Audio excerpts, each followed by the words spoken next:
埋位啊！陳志全議員，你3分鐘。幾多個法定人數啊，主席？8+1，夠嘅而家係。請你講。好，主席。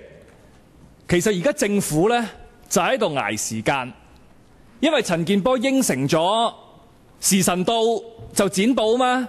佢又同記者講咗啦，佢話聽日時辰到啦，聽日剪報啦，剪完報仲做埋呢個警察電腦系統同埋長者醫療券啦，即係佢預測到嘅可以。竟然其實而家我哋議員就剩翻1分鐘咁嘅時間，但係喂有新嘢出現咗。今日我哋講咗嗰啲填海材料呢個物資差外勞，而家一簽多行可以跨工程。工聯會頭先都叫做鬧咗幾句啦，一陣間應該支持休會。工聯會同埋勞聯落嚟投票嘅時候，要咧勞福局同埋呢個運房局交代清楚先至繼續講落去。如果唔係聽日撥埋款啦，咁仲邊有得講啊？係嘛？仲有呢個染血大橋延誤真相，應該呢作為一個合理嘅主席呢，就應該俾時間啲議員，甚至加翻少少時間俾啲議員呢提問嘅。1分鐘咁點問到呢？政府又係唔啱。即係如果出現咗啲你覺得係不盡不實嘅報導，你應該係主動澄清，開記招、發新聞稿，唔係而家議員呢3催4請，你啊，叫你俾啲書面答覆先至肯答覆。我唔知你諗緊乜嘢，你係咪諗緊萬一交咗文件呢啲文件又可以呢每一句俾啲議員問啦。喂，就算係咁又點呢？就係有唔清楚嘅地方，就係剩翻1分鐘，我哋都要問落去。另外呢，當然我係要譴責呢個主席。根據話咩佢嗰啲咩程序啦，就去裁呢啲37A。佢話要有秩序、有效率、公平進行嘅會議。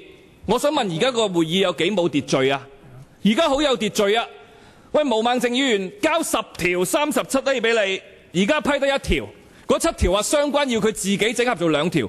喂，呢個憑乜嘢根據啊？我想問秘書處嗱，過去3年幾財委會歷史上一項撥款曾經最多處理過幾多條37A？ 點樣叫做有秩序？當其時可能2、3個議員提都可以處理100幾200條37A， 而家可能係10幾20個議員好緊張呢個項目都提出37A。點解可以係咁樣去裁減啲議員，叫佢點整合？如果我問唔同議員唔同時間將個7條海豚嘅問題分開咗，唔同時間交，咁你又點樣叫佢哋整合啊？唔同人有關心唔同嘅細項，所以完全係不可理喻。我亦都希望休會後呢，主席你翻去諗清諗楚，你係每次收窄議員表達嘅權利。今次頭先講出現嗰3大問題，應該要做更多嘅37A。請工聯，你時間夠啦，嚇。阿陳志全，我提一提你呢，我只係話希望今日同埋聽日可以完成整個過程啫，冇話一定得。下一位呢，就陳家樂議員，3分鐘。唔該晒主席。呢個禮拜呢，事實上係真係有啲新嘅資訊係新聞界披露嚇，透過一個調查偵查報導呢係揭發出嚟。咁呢個整體嚟講，可以用安全2個字嚟到概括。到底整個工程大家喺度好心急，好想將佢完成嘅時候呢，對成個工程，不論係物料同埋呢一個嘅工業安全、工人嘅安危、佢嘅性命方面嘅保障係咪真係足夠呢？有冇足夠嘅把握？我哋喺度傾呢個問題嘅時候，會令到成個工程真係順利咁結束。呢個執行上邊有好多嘅質疑呢，似乎今日透過一個簡單嘅咁嘅回應對答呢，我哋係好難呢係掌握到全個圖像。從政府角度去睇，佢當然係要辯護呢個工程。從政府角度去講呢，佢唔能夠同你講話係啊，我哋做得好差，或者做得唔好。喂，但係呢個你可以話一問一答當中，你要企喺你個角色、你個立場上邊，要去頂住你要做嘅嘢，你份工就係咁噶啦。但係我哋呢邊呢，老實講，我最想知係真相、事實。你有幾多俾幾多，我哋嘅講法呢？OK， 不過最慘呢，而家就好似擠牙膏咁啊，主席，即係擠啲咁樣，又唔係好清楚，企圖想叫大家放心，我哋有一套機制點樣去做，但係喺嗰個對答回應過程當中，又實實在在見到呢，其實可能官員乃至到副局長本人呢，都唔係好拿捏得好清楚嘅。咁我明嘅，因為你真係需要時間去將件事揾你嘅同事開會傾清楚佢，然後再點樣答翻我哋。我希望你都覺得呢個係一個嚴肅嘅一個過程呢，係幫公眾去監察政府，幫公眾幫公帑去把關。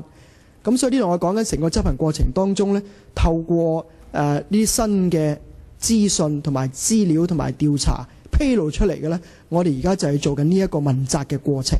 所以希望大家都好認真去對，同埋政府呢係要做翻功課，交翻文件，解清晒成套嘅問題俾我哋知道。咁另外呢，好坦白講，成個工程嗰個策略嘅意義啊，個車流量嗰啲呢，其實你就好好嘅，就話你好衰嘅咁講，但係唔關事啊，兩嘢分開處理。但係呢個都係牽涉到整個港珠澳大橋去2000年初期開始醖釀，到你做第一個策略研究，係咪由法改會喺度委任做嘅委託做嘅研究，嗰啲數據係咪仲係咁準確呢？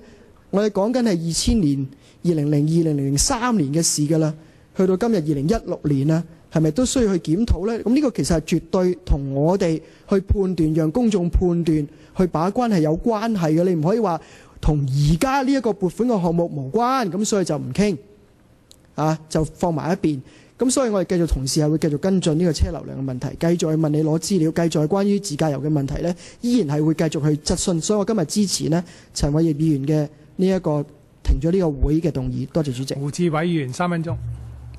主席，今日呢係有同事呢一路係透過呢個新聞嘅報導呢，係提出關於呢個填海物料嘅質量問題啦，提出就係話喺個港珠澳大橋嘅係工程期間嘅一啲工傷事故，究竟有冇做好呢一個嘅係後續嘅監督嘅工作呢？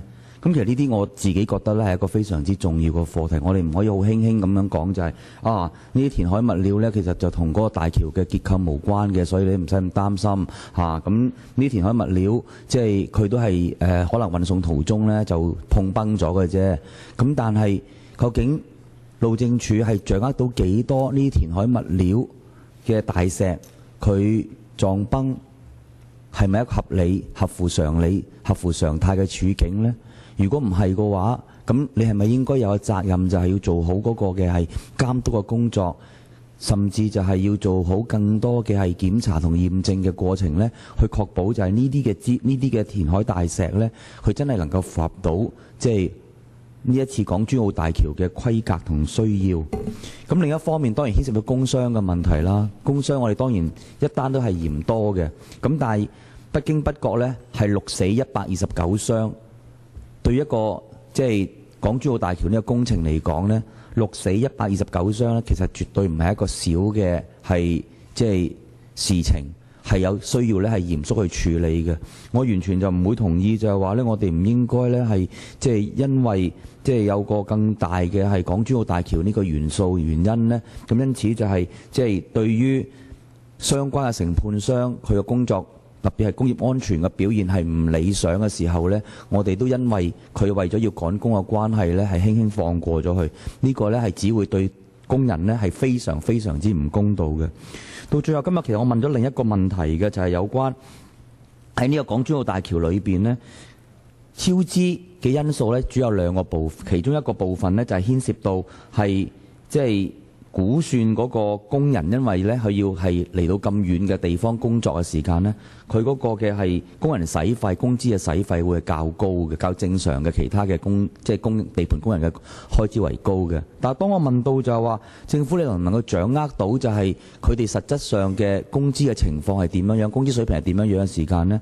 咁劉家強處長呢就講就話呢一個呢係個承判商同個工人之間嘅關係。咁如果係咁樣樣嘅話，其實我都好希望藉著呢一個休會嘅過程呢，係請劉處長你有個方法話俾我聽，你係點知道建築商、承判商有冇開大數呢？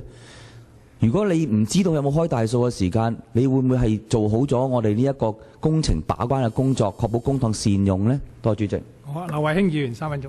主席啊，我係好同意胡志偉議員頭先提嗰幾點嘅，我哋係應該俾啲時間呢，局長同埋處長哋呢係去做翻好啲咯。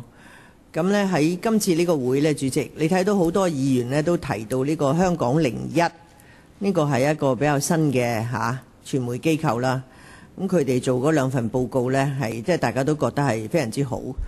咁我真係好希望呢，香港啲傳媒呢都可以有機會係即係做多啲呢啲咁深入同埋即係咁揭露性嘅報導。呢個唔單止幫我哋立法會啦，亦都幫到當局啦。希望亦都俾到香港市民即係睇睇一啲高質素嘅傳媒呢係點樣去做嘅。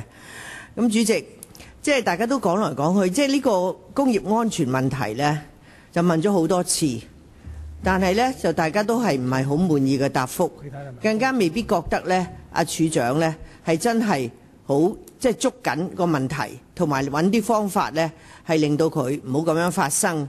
其實你哋自己都講㗎，一個都嫌多，但係搞咗咁多個6、7個死啊，100幾個傷，咁佢話有啲唔係呢個口岸嘅工程，都係呢一個大圍㗎啦，傷咗咁多人。同埋如果你個填海嗰啲物料嗰度又係唔穩妥嘅呢，咁啊真係又好大件事。加上又話而家又話要輸入外勞，咁而家就嘈生晒，有啲人嘈咗就走咗去啦。即係但係我相信保護本地工人就業咧係好緊要。即係當你可以處理咗之後，真係唔夠人，你再去輸入呢係另外一回事。但係聽到頭先咁多議員問嗰啲問題啊，好明顯呢，阿處長都答得唔係好清楚。咁即係如果你明知有啲嘢咁爭議，點解你唔去盡量理順下佢先？就唔好嚟到立法會呢，就樣樣攞出嚟都係要揾交嗌嘅。咁所以呢，如果我哋係俾啲時間你翻去執翻好嗰個工業安全睇一睇嗰個填海嗰度係咪真係有好多甩漏，同埋呢輸入勞工。咁如果你真係都唔夠，你趕嚟去邊度揾人呢？你揾到喺呢度做你呢啲，係搶咗人哋嗰啲。咁所以呢，就10個罌呢，就滴幾個蓋。咁所以呢，主席，其實有好多個項目呢，當然阿處長又好，副局長就話講咗答咗好多次，但係真係未曾去理順，未曾令到大家安心。咁所以如果係俾多啲時間你哋，咁啊唔好阻住後邊嗰啲啦。啲人最中意就講唔好阻住後邊嗰啲。咁你翻去搞清楚，然後呢翻嚟去理順晒先呢。咁喺議會呢，就唔會咁多爭議。我支持個動議，主席。好啊，黃碧雲議員3分鐘。主席，因為我哋都係要從好多錯誤中同埋即係啲事故裏邊呢，要吸取教訓嘅。即係我呢，就係好支持而家休會。咁呢，就因為我哋頭先問咗幾次啦，其實都唔係太清楚究竟而家路政署點樣去監管。咁一時問你有冇嗰個內部安全報告，咁你又話冇要求佢俾你。咁問你有冇睇過，你又好似話有睇過。咁究竟你有定冇，我哋又唔清楚。其實啲報告應該都要交翻上嚟俾我哋睇嘅。同埋呢，你而家派落去嘅嗰啲人，其實落去睇啲乜嘢嘢嘅呢？落到去佢嗰個嘅質量嘅檢測，或者嗰個安全嗰個嘅評估，佢嗰個 checklist， 即係你嗰個你要佢睇啲乜嘢嘢，同埋嗰個你哋有冇自己做嗰個安全嘅獨立嘅評分呢？定還是你淨係睇承建商佢交俾你嘅嗰個佢自己嗰個評分？你自己都應該派啲咩人落去睇啲乜嘢嘢？點樣睇嗰啲嘅工具指引？你要俾到我哋睇到添啊！因為而家鉛水事件，我哋先至發現原來你房署根本上你都冇派人喺嗰張要睇嘅嗰啲名單、地盤抽驗嘅嗰啲嘢裏邊，你原來從來都冇抽過啲水喉嚟睇，所有同水有關嘅嘢都冇睇。咁我而家好擔心你，第一你派咗啲咩人落去睇啲咩嘢？每次你睇啲咩嘢嘅時候，其實睇到啲乜？嗰個評分有冇嗰啲工具？其實而家我哋都唔清楚。如果你話一路由開天劈地第一日起嘅時候，呢條大橋你都已經有做有派人攞去啦，咁點解你睇唔到嗰啲問題？要到死人，而家都唔知之後仲會唔會再有呢啲意外呢？好似避免唔到咁樣呢。咁所以呢，呢啲咁樣嘅評估，你嘅評估工具 checklist 其實都要交出嚟俾我哋睇睇你係咪有嚴重嘅遺漏喎？如果唔係，點解你過去一路以嚟有人睇都睇唔到嗰啲漏洞？咁係咪佢哋嘅訓練培訓不足啊？定認知不足啊？定係嗰個工具本身有缺陷呢？咁而家呢啲我哋全部都唔知嘅。所以主席，我哋唔希望再有任何一個工人係因為興建呢條大橋而失去佢嘅性命，或者身體嚴重受損。咁所以呢啲嘅工具係需要重新出嚟俾我哋檢視睇清楚，係杜絕再有呢啲咁樣嘅致命傷亡係出現嘅。所以主席，我係支持呢一個嘅休會，等我哋詳細睇清楚啲資料嘅。好啊，仲有冇議員要發言？梁國雄議員。嗱，主席，我唔知大家記唔記得加拿大政府咧喺好多年之後咧，就終於喺國會咧通過咗一個動議咧，就係話即係向當年俾人賣豬仔去加拿大起嗰個橫貫鐵路嘅人致敬啦，係咪？嗱，我唔知呢條橋有幾長啦，係咪？唔計啦，咁佢都一理死一個壞人，咁呢條橋有幾長？你死咗6個人啊哥，你唔羞愧嘅咩？你哋一個政府若干年之後，好耐都冇人記得㗎啦。只不過係因為加拿大多咗啲華人，變咗第三族裔，咁梗係講嘢啦，係咪？喂，我哋死人，我哋賣豬仔。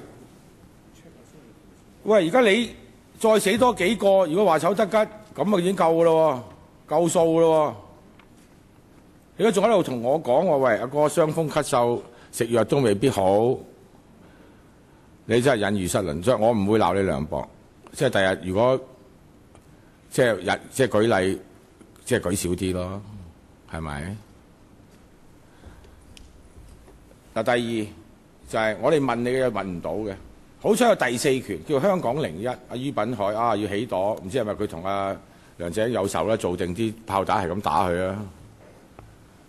第4權幫我哋咋，我哋第2權問你第1權啊，真係大鑊啊！立法問行政，左問右不知，右又不知，問多2句啊！陳健波又話呢個拉布，要第4權幫我哋啊！我而家呼籲全港嘅傳媒啊，幫下手啊！因為我撞咗埲石牆啊！你問佢咪唔講，唔講咪冇得監察咯！你唔羞愧嘅咩？俾人哋揭咗出嚟，淨係喺第二個國家，淨係呢件事就已經喺緊招，跟住最後鞠緊躬啦。阿哥，陳家強唔知躝咗去邊，係咪啊？喂，呢條叫乜嘢啊？3超啊！超支、超傷亡、超失效，係咪？冇錢翻嚟攞，你估我係我哋老豆啊？冇錢就問我攞錢，嗰啲公帑嚟㗎嘛。超傷亡已經好清楚啦，超失效就係人哋問你嗰啲架次係咪可以維持，你哋嗰個所謂推算係咪真嘅？問你1問3不知，9000同14000你唔識計咩？5000都中間爭咗，嗰5000架你食咗佢啊？喂，咁嘅政府，好啊，你時間夠啦。如果冇委員想發言呢，我就請政府有冇想發言？冇啦嘛。係啊，譚耀宗議員。對唔住，就議員提出休會呢，呢個係拉布嘅例行招數嚟㗎啦。每次開財委會都有咁啦，都係差唔多係指定動作，拖延時間。咁我哋呢個港珠澳大橋呢，對香港嘅經濟發展同埋交通運輸呢，都係非常之重要。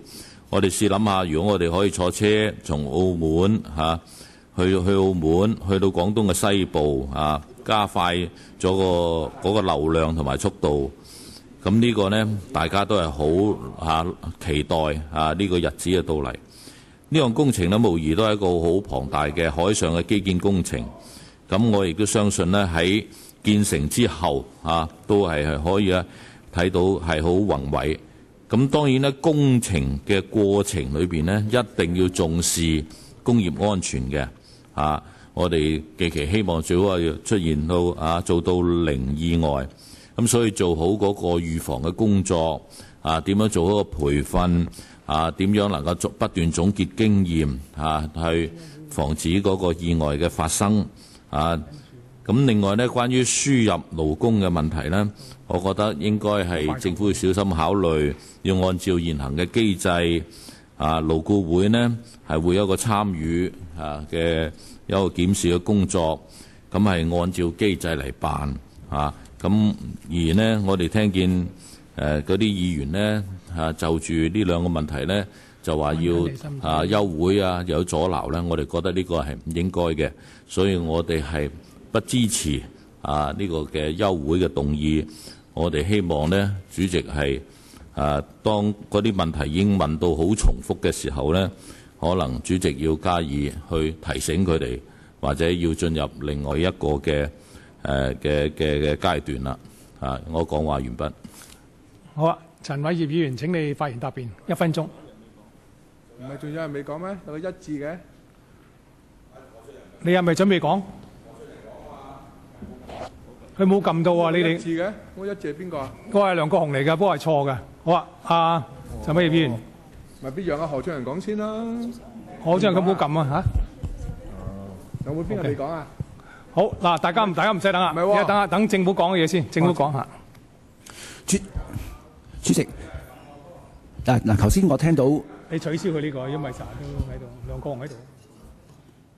係你講下。主席係咪輪到我哋講？請你講下。主席，因為我頭先聽到多位嘅議員講咧，就話因為有傳媒嘅報導，所以有啲新嘅資料，咁咧就話政府嘅解釋係唔清楚等等。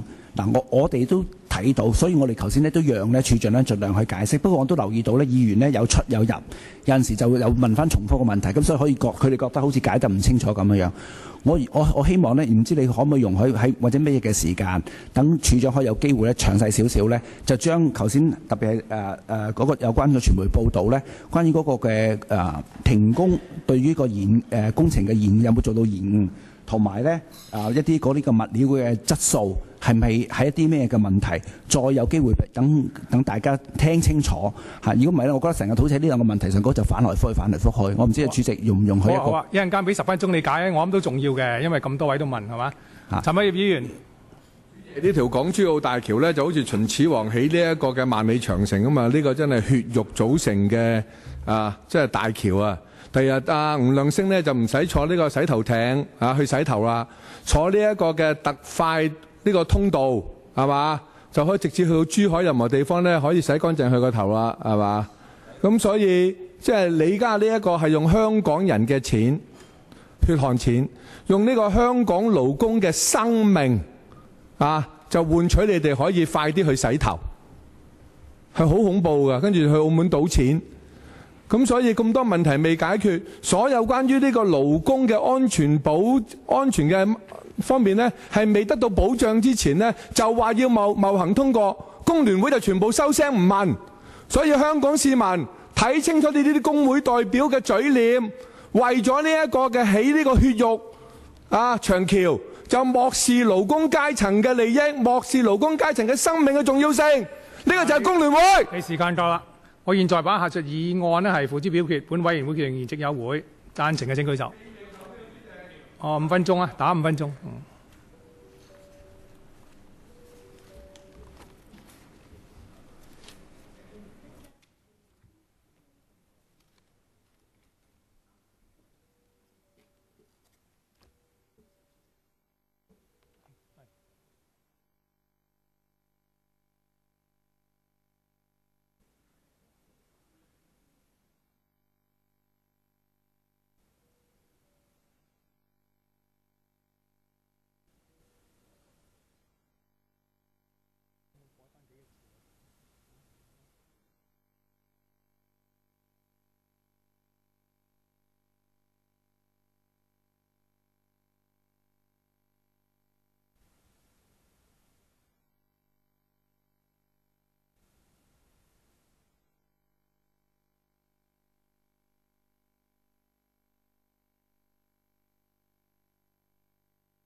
各位同事，而家我哋不斷咧係收到37A，不過我想提一提大家咧，你哋寫嗰個建議嘅時咧，請你留意咧，我哋而家今時今日講緊呢個項目咧係呢個口岸嘅設施，就唔係成條港珠澳大橋。所以如果你提啲問題係講成條港珠澳大橋咧，係未必直接相關嘅。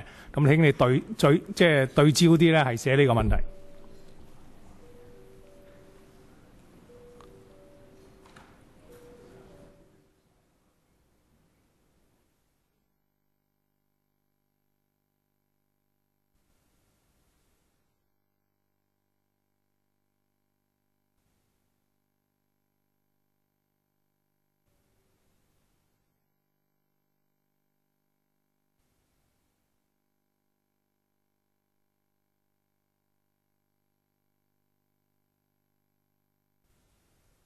好啊，現在開始表決。喺我宣佈表決結果之前呢，係請委員核對所作嘅表決。對唔住，記錯咗3分鐘。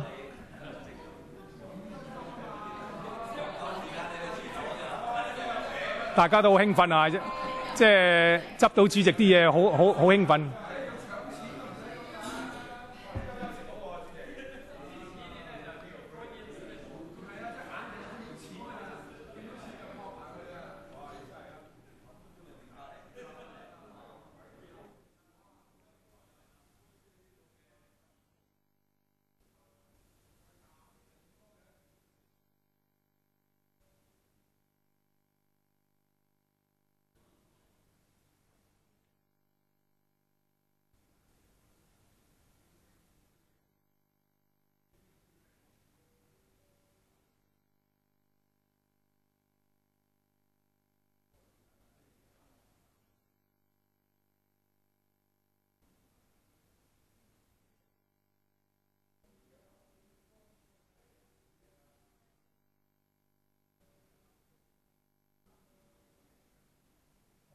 先黃碧雲都2分鐘。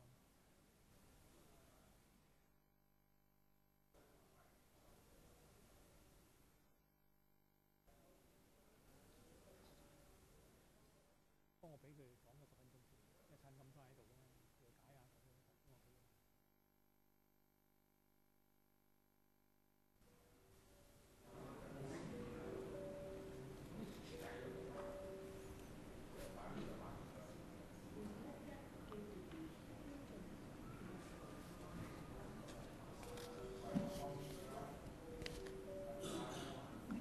好啊！而家開始表決。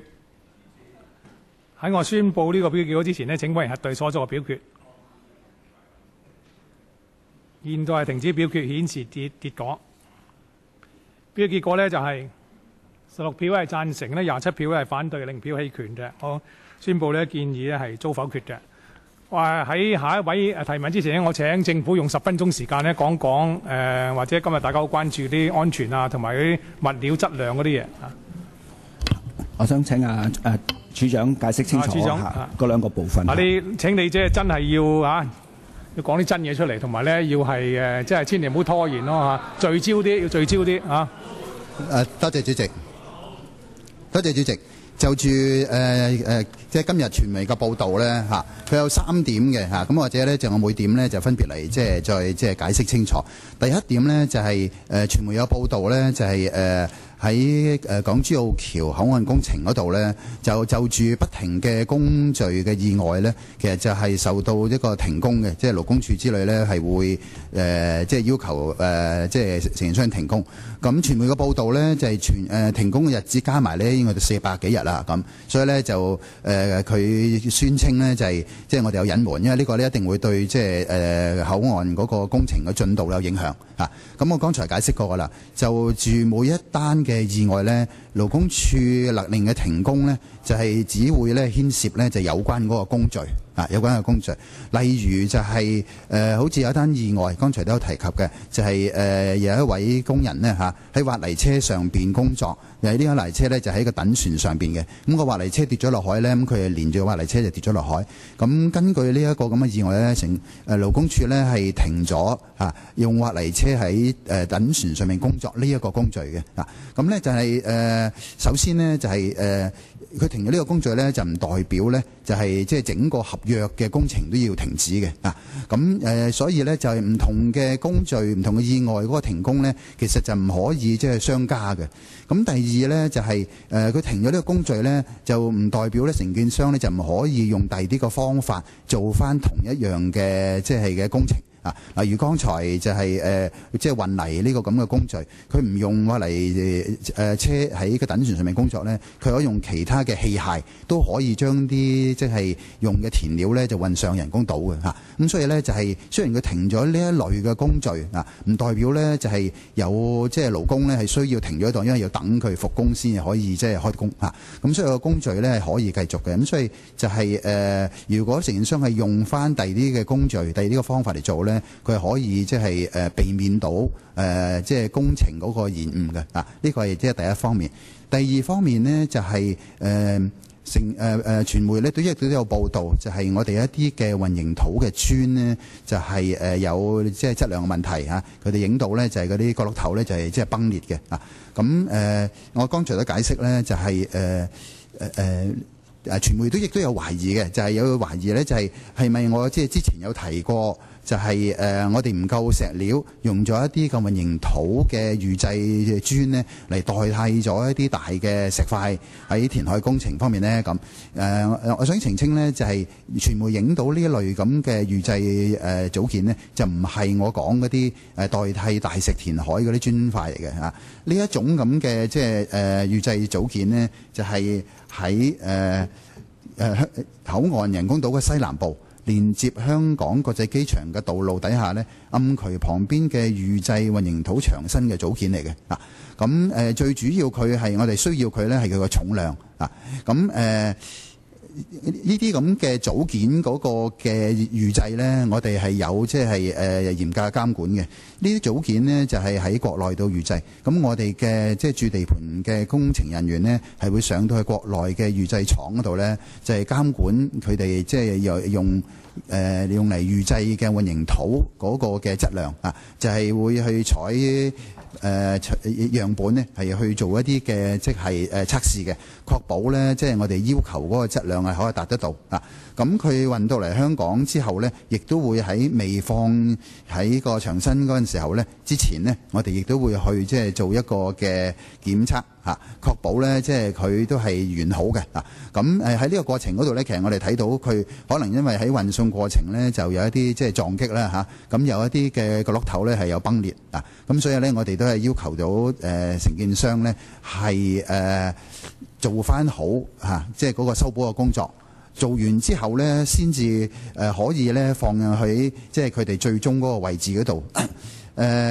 喺呢方面呢，亦都我哋睇到呢，亦都唔會對嗰個即係工期有影響，因為佢整個即係呢一批嘅組件呢，其實係預早呢已經運咗嚟工地咁所以佢係有時間呢做翻嗰個修補嗰個工作嘅咁我哋係確保呢啲咁嘅組件呢，就係唔會對即係整個工程嗰個結構同質量有影響呢，我哋先至會俾佢係即係再用翻喺工地嗰度。如果有一啲嗰個即係破損係太過大呢，我哋覺得係修補唔能夠即係做翻即係我哋嘅要求呢，我哋會即係退貨就要求承建商呢係棄置呢類咁嘅組件嘅咁傳媒亦都有關注第三個問題，就係即係安全嗰度呢。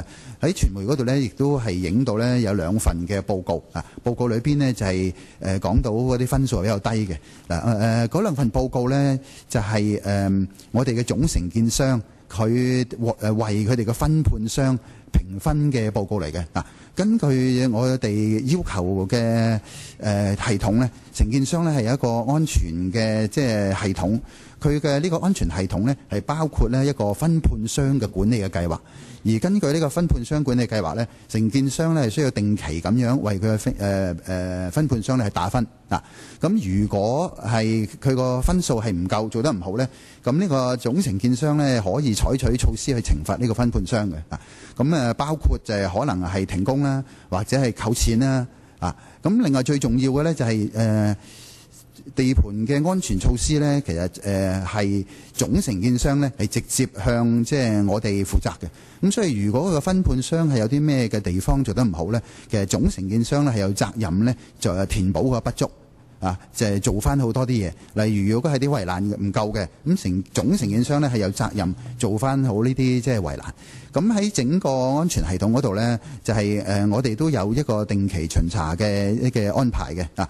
除咗承建商呢，係佢有呢個安全嘅督導員呢，安全嘅主任喺地盤呢監管住即係工程嘅進行，確保啲工序呢按照呢啲即係安全守則嘅進行之外呢，就我哋自己嘅駐地盤工程嘅團隊呢，亦都有一啲嘅工程人員呢，專係負責即係安全管理嘅。佢哋會聯同承建商嘅人員呢去做定期嘅巡查啊。如果係睇到有咩唔妥嘅地方呢，係會即時要求呢承建商去改善，甚至呢令佢係停工嘅啊。除咗呢個之外呢，我哋都有一個審核嘅制度啊。就承建商係需要每6個月呢係聘請審核嘅人員為佢嗰個即係安全系統做一個審核。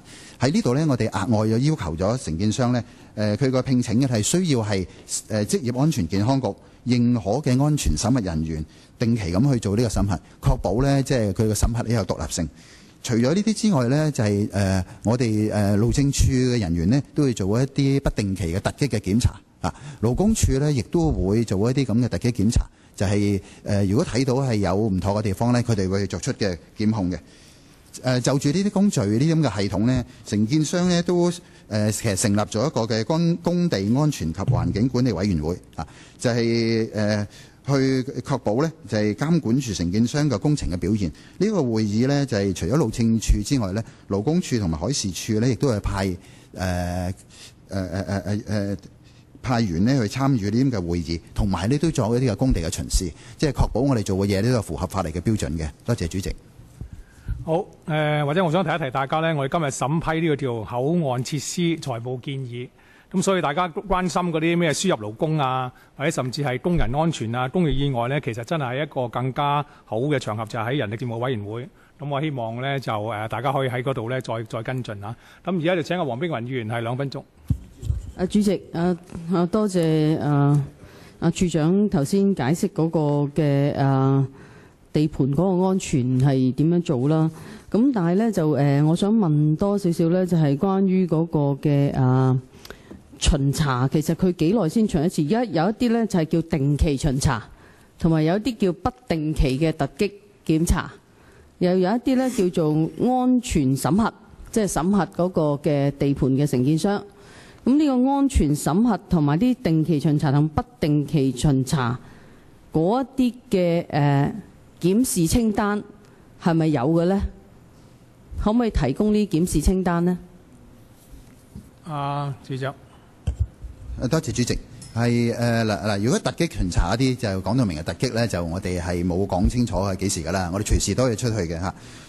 審核嗰方面呢，係每6個月要做一次嘅。每6個月做一次。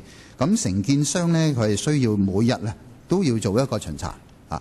咁我哋嘅同事，即係我哋駐地盤嗰啲呢，其實就係每一個禮拜呢都會同佢哋去做一個聯合嘅巡查嘅啊。咁每次開會之前呢，都會做一個巡查嘅啊。多謝主席。主席啊，我其實頭先係問你落去巡查就查啲乜嘢？應該係有一個檢視清單㗎嘛。譬如查佢嘅地下有冇濕滑，查下佢嗰啲嘢平唔平，即係你查啲乜嘢嘢係咪有個檢視清單？有冇清單？咁有清單先至查得準啲㗎嘛，亦都知道唔會漏嘢啊嘛，係咪有冇清單？係有清單嘅，主席。OK。咁呢個清單我哋要跟住個清單去做嚇。咁呢啲呢，亦都即係喺我哋嘅定期會議呢，都俾勞工處啊，即係海事處啊啲睇過嘅嚇，主席。咁啊，主席，我問嘅就係嗰個，如果係有清單嘅話，可唔可以俾呢個清單我哋睇一睇你嗰啲定期同不定期巡查落去查啲乜嘢，同埋嗰個安全審核嗰個內容，你 audit 佢啲咩嘢呢？嗰啲嘅清單可唔可以交俾我哋睇一睇呢？副局長。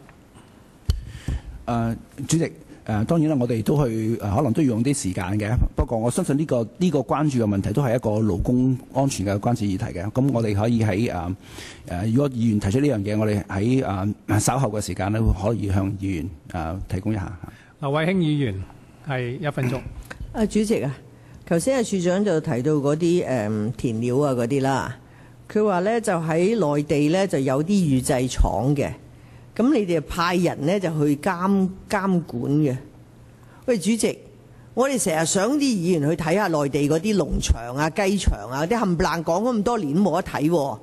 預製料佢又俾你去睇，即係咁你嗱。而家其實頭先我哋都讚香港01啦，啲記者咁有興趣嚇，係咪啊？處長，你好多嘢你都可以開放帶啲記者去睇下，俾佢哋知道你啲嘢真係好多監管啊，各樣嘢做得好，即係唔係話好乸西，係咪可以做得到呢？副局長。有關記者個採訪要求方面，我哋翻去研究下究竟可唔可以做得到或者有關嘅承辦商究竟佢哋個意向係點樣樣？因為有啲地方可能係都係屬於人哋嘅地方嚟嘅嚇。咁呢個我希望你盡力做啦，副局長。探討下。好，下一位呢就係范國威議員，1分鐘。副局長，我關注港珠澳大橋口岸工程設施呢，係咪包括咗政府部門嘅辦公地方？有邊一啲嘅政府部門嘅辦公室係會設喺呢個嘅口岸嚇？因為呢，如果喺大橋上面發生交通事故嗰陣時呢，係需要到有即係政府部門嘅人員、執法人員係去處理㗎嘛？咁樣係。我想請阿處長係解釋下。多謝主席。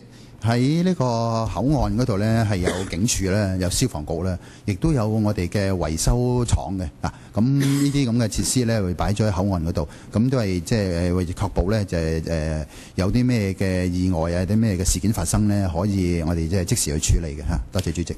消防同埋呢個嘅警務處係咪啊？維修廠係由邊個政府部門啊？請問係？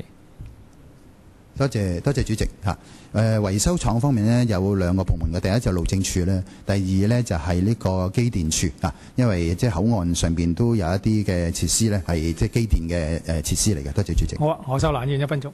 主席嗱，我就唔同意呢話嗰啲工業安全勞工議題另外講嘅，因為係呢個工程裏邊咁離譜啊嘛。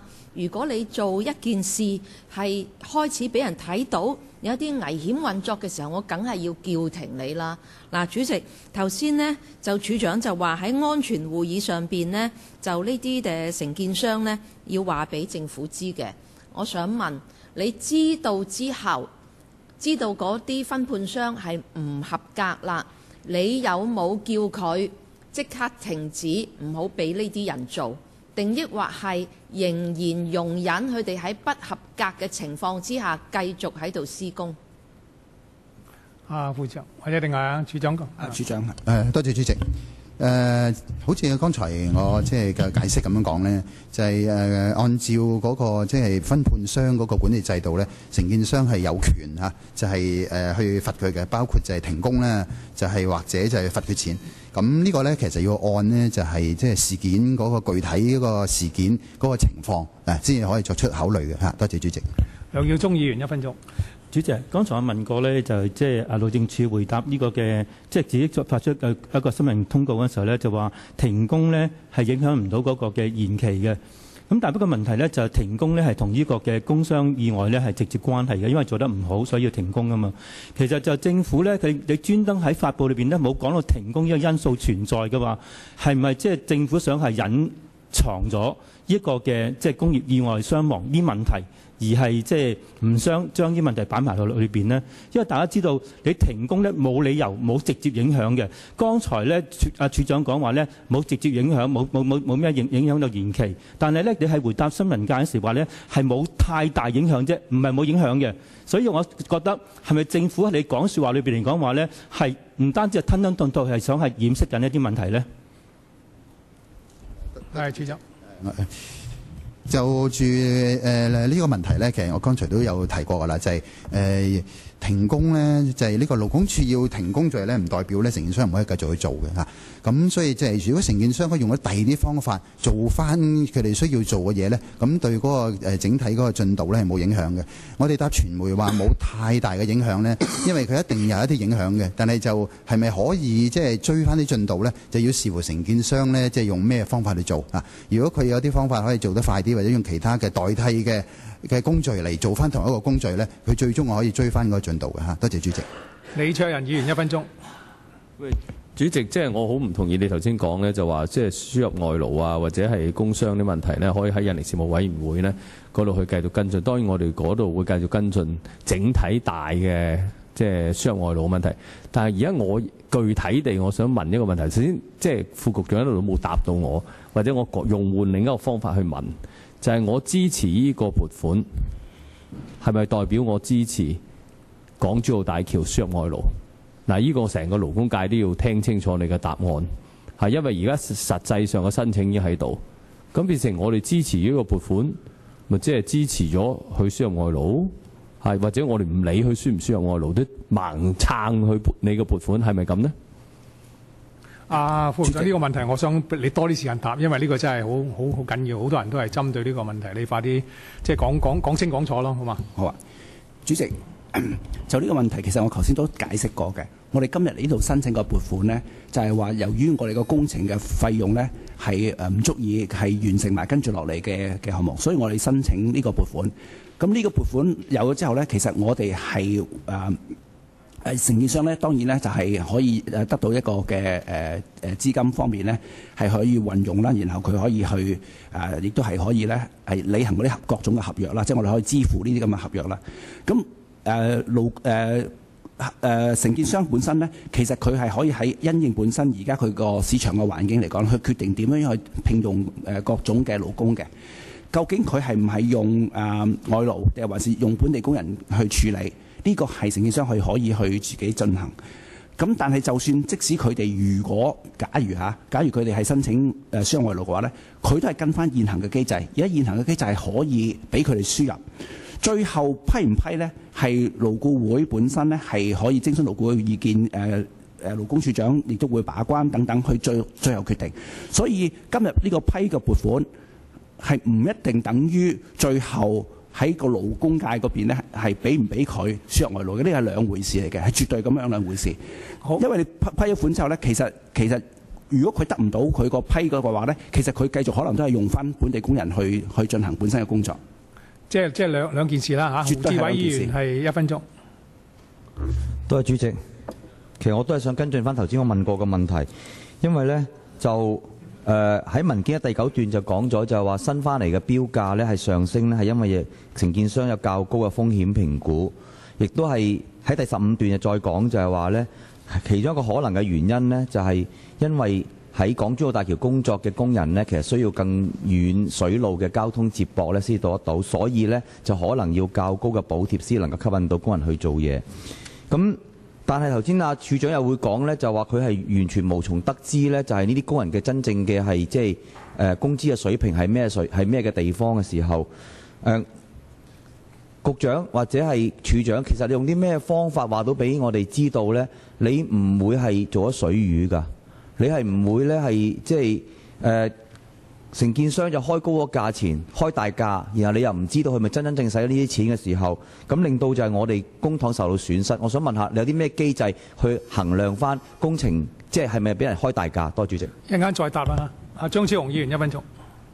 主席，我多謝你頭先呢就俾處長局方佢哋解釋清楚一啲，即係我聽到處長講有關停工啊、物料啊同埋嗰啲即係嗰啲承辦商，包括咗啲分判商呢，其實嗰個安全嗰個報告呢，比分係得到好低。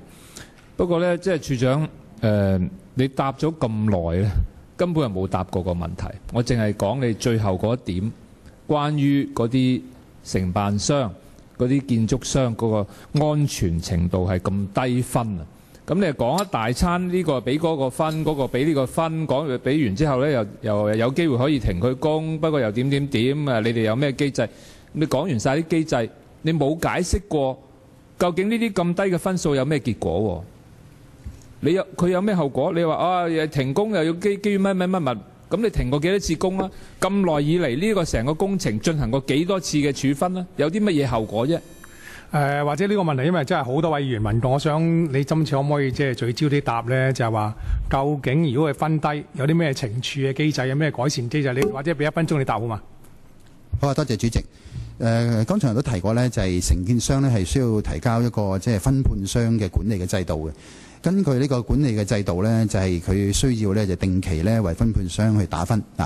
咁打咗分之後，呢啲報告呢都係需要呢喺我哋同佢開嘅定期嘅安全會議嗰度呢提交，等我哋知道呢，即係佢啲分判商。個問題係你會做啲乜嘢？唔係要提交，你講咗好多次，你講翻嗰個佢哋問嘅問題。如果唔係，啲議員會永遠不斷都問落去噶嘛。你要聚焦講你做咩行動，你講你得㗎。你前嗰 part 講咗好多次㗎啦。係總承建商可以罰錢啦，可以罰個分判商錢啦。咁我哋呢，就住總承建商嘅表現呢，都有一系列嘅即係措施可以做嘅，亦都係包括呢，即係罰錢啦。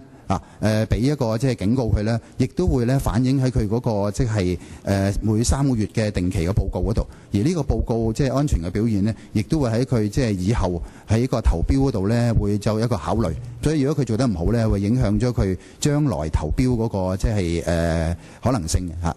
多謝主席。好啊，毛孟靜議員1分鐘。我話你再撳鐘再問佢啊嘛。毛孟靜議員1分鐘。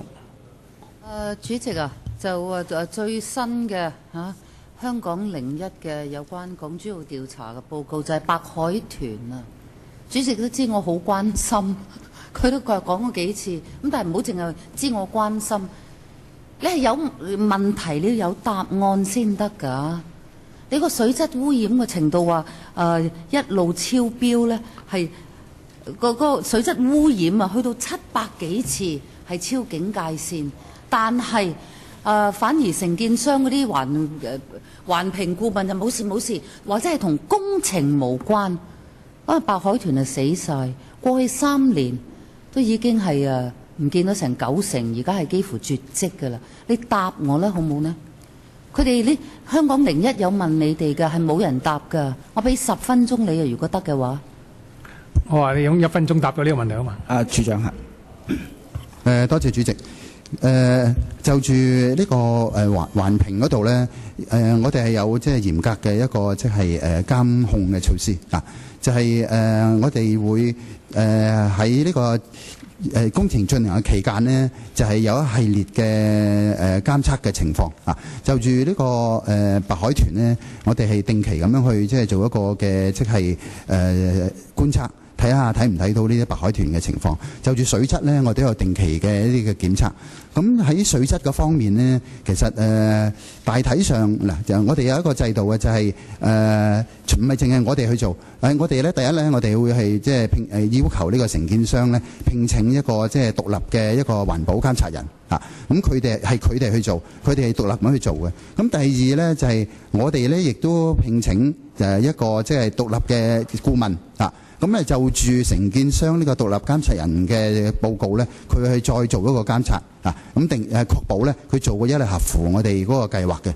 咁就住呢啲咁嘅監測嘅數字睇得到咧，我哋喺水質嘅方面咧，大致上咧係整體嚟講咧係冇咩嘅變化嘅啊，冇咩嘅變化。咁喺海豚個數目方面呢，我哋之前都有提交過呢，就係即係海豚嗰個我哋觀察到喺呢個新界西海豚嘅數字呢，係有一個即係減少嘅現象。從一個2011年、12年係有啲嘅減少，但係喺13、14、15年呢，其實個情況呢就維持喺即係61條。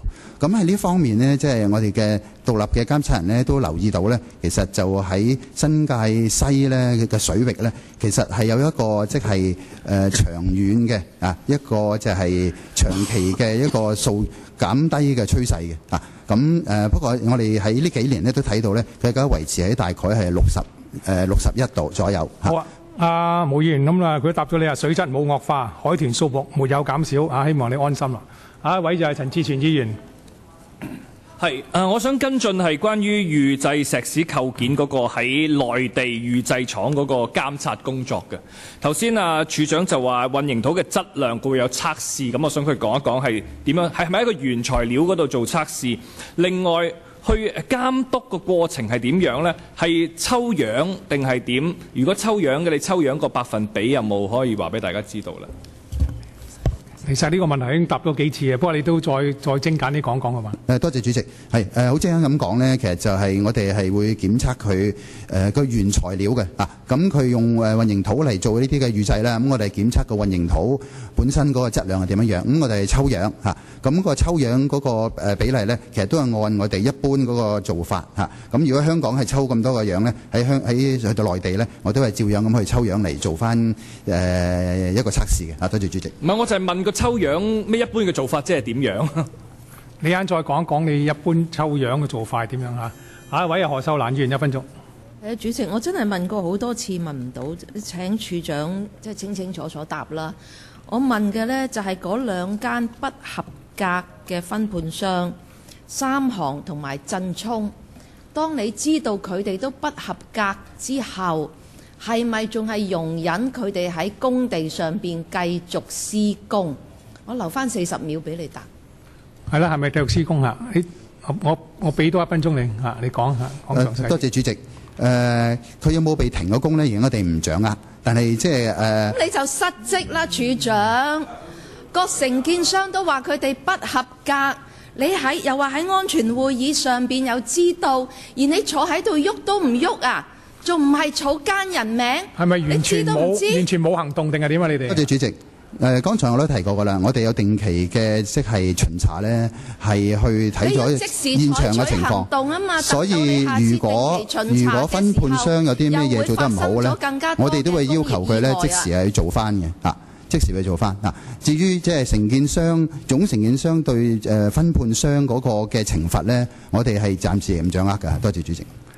主席，我你講埋一講嚇。我要請佢呢正正式式俾份文件承認，你哋知道佢不合格之後採取咗乜嘢行動？你話按個別情況考慮，呢兩間不合格嘅分判商牽涉喺乜嘢工傷？你按乜嘢情況考慮過乜嘢而仍然容許佢繼續施工？唔該，你清清楚楚同勞工交代。或者你可唔可以咁樣啊？而家我哋都未開完會啊！你盡快即係一個好完整嘅答案咧，你諗到啊，或者揾晒資料你再答啦嚇。下一位李卓人議員1分鐘。根本成個糊塗帳嚟嘅，工商一個糊塗帳，污染一個糊塗帳。嗱，邱成武，你喺答關於個污染嗰度嘅時候咧，你話有2條線嘅，如果過咗極限咧就要停工。咁然後咧就香港01嗰度咧就話，喂，過咗極限嘅次數咧總共咧就係有707次。然後跟住頭先即係處長講，就算人哋話有707次嘅污染嘅超過極限咧，佢都覺得對個水質冇影響，咁唔使做啦。你係咪都話對水質冇影響嘅？超咗707次都話對水質冇影響。然後邱成武，你應承過話要停工，你有冇停過工啊？有冇一次停過工啊？唔該你答。副局長。主席，當然我有答過議員講嘅問題啦。但係呢啲係唔係嗰個水質嗰個污染嗰個淋到嗰個嘅所謂嘅嚴重嘅水平呢？而需要停工呢？呢個要同本身係唔係可以跟蹤到係咪嚟自於口岸工程有關？因為有啲嘅水質佢超咗某個水度，未必一定係同嗰個口岸本身有關。呢個可以處長一陣間有機會嘅時候可以解釋。好啊，阿仁哥請你再撳掣啊！陳偉業議員1分鐘。嗱，主席，我諗政府要好小心答呢啲問題，因為你提供假資料呢，司法覆核係可以要求你停工嘅。OK， 頭先處長答就係話呢個中華白海豚數目冇減，啲水質呢係冇惡化。呢個絕對並非一般人或者係呢好多報道所講呢一個事實。處長唔該你清楚答多一次。如果你提供假證據、提供假呢個嘅答案呢，假資料呢，司法覆核係可以令你停工㗎。唔該你清楚答多次，處長。白海豚有冇減少到？同埋啲水質有冇因為個工程而受到呢個嘅影響而呢一個嘅惡化？多謝主席。多謝主席。我想澄清呢，剛才我冇講過呢，佢係冇減少嚇，其實係有減少。自從11年開始呢，12年之後呢係呢幾年係有減少，不過最近嗰3年呢係維持60，最近或者61。已經死晒啦，係嘛？已經死晒冇剩啦。所以頭先主席嘅總結呢係錯誤引導嘅。主席頭先引導你嘅講法呢，就話冇減少，所以一定要澄清個事實。可唔可以具體？主席俾多少時間佢？你時間夠啦，嗱，唔係，我用我嘅時間去同你跟進，因為頭先我聽到你講咧，呢幾年咧數目沒有改變啊嘛，呢個你係咁講噶嘛，係咪？你再澄清下。係，多謝主席。其實我哋喺2015年6月29號咧，係提供咗個文件俾呢個公務小組嘅文件嘅編號咧係231141501啊。當中咧有講清楚咧對海豚嘅影響咧，同埋嗰個數字嘅啊。咁嗰個數字喺度睇得到咧，其實就係喺最近嗰3年咧係維持咗60，即係或者61條啊。咁但係即係之前嗰2年咧係有嘅，即係有減少到嘅。嗱10年咧係75條，11年咧係78條，12 61 13年係62。14年係61，所以即係呢3年都係不變啦。好，下一位就毛孟靜議員1分鐘。嗱，我本來都係想追問，正話你哋官講完嘅時候咧，陳健波主席咧就同你就做咗一個好快嘅結論，就話得啦，就答咗你啦，就話水質就冇變化，而海豚呢係冇減少。哇！咁如果兩句係咁實在講完呢，就一天都光晒。但係點可能水質係冇變化？唔係冇惡化，頭先話冇惡化。你剛才用嗰個字眼係唔係？我呢度都寫住冇惡化嘅。你有一陣你第日聽翻啦嚇，我講冇惡化。但水質真係完全冇惡化。哇！嗰啲環評顧問咪好易做，求其你而家講嚟講去都話，咁咪未必同口岸工程有關。咁幾時有關呢？即係你講呢啲説話，我唔知你自己覺得有幾可信，但係常人常理係真係不可信嘅咯。你話近年呢就海豚數目冇少啦，可喜可賀啊！好，環保委員1分鐘。主席，我想問翻政府處長又好，副局長又好咧。頭先我關注嗰個問題就係話，喺呢個港珠澳大橋口岸嘅設施，因為有政府部門，你提到有4個啦，消防、警務、路政署、機電工程署。我想問，如果有交通事故嘅話，到底執法人員即係消防又好、警務又好，佢嗰個執法範圍去到邊嘅？喺個橋接壤嘅地方，我唔係講話口岸嗰度。如果上面發生事故嘅話，係如何地係去處理嘅？係副長。主席喺口岸裏邊嘅執法，當然係翻香港嘅香港呢幾個嘅有關嘅單位啦，執法單位啦。